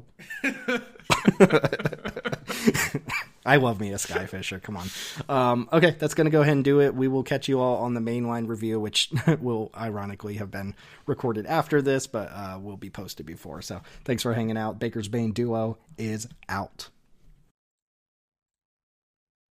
being kind of skyfishery, look at 5 different core skyfisher variants, a couple of core skyfisher variants, and so it doesn't particularly work well with core skyfishers. We can bring back our core skyfisher, and then we target the surgical suite with our core skyfisher. And if our opponent kills our core skyfisher, we get to bring it back again. It pumps your core skyfisher. So core skyfisher has evasion, so we can put counters on our core skyfisher. The cube is nothing but skyfishers. The drip of these skyfishers, these skyfisher variants, core skyfisher, perhaps with something that rhymed with lore mire digger. I've legally taken control of any card that can be comboed with core skyfisher. Red skyfisher, for perhaps core skyfisher that doesn't loop core skyfisher. Skyfisher is the people's champion.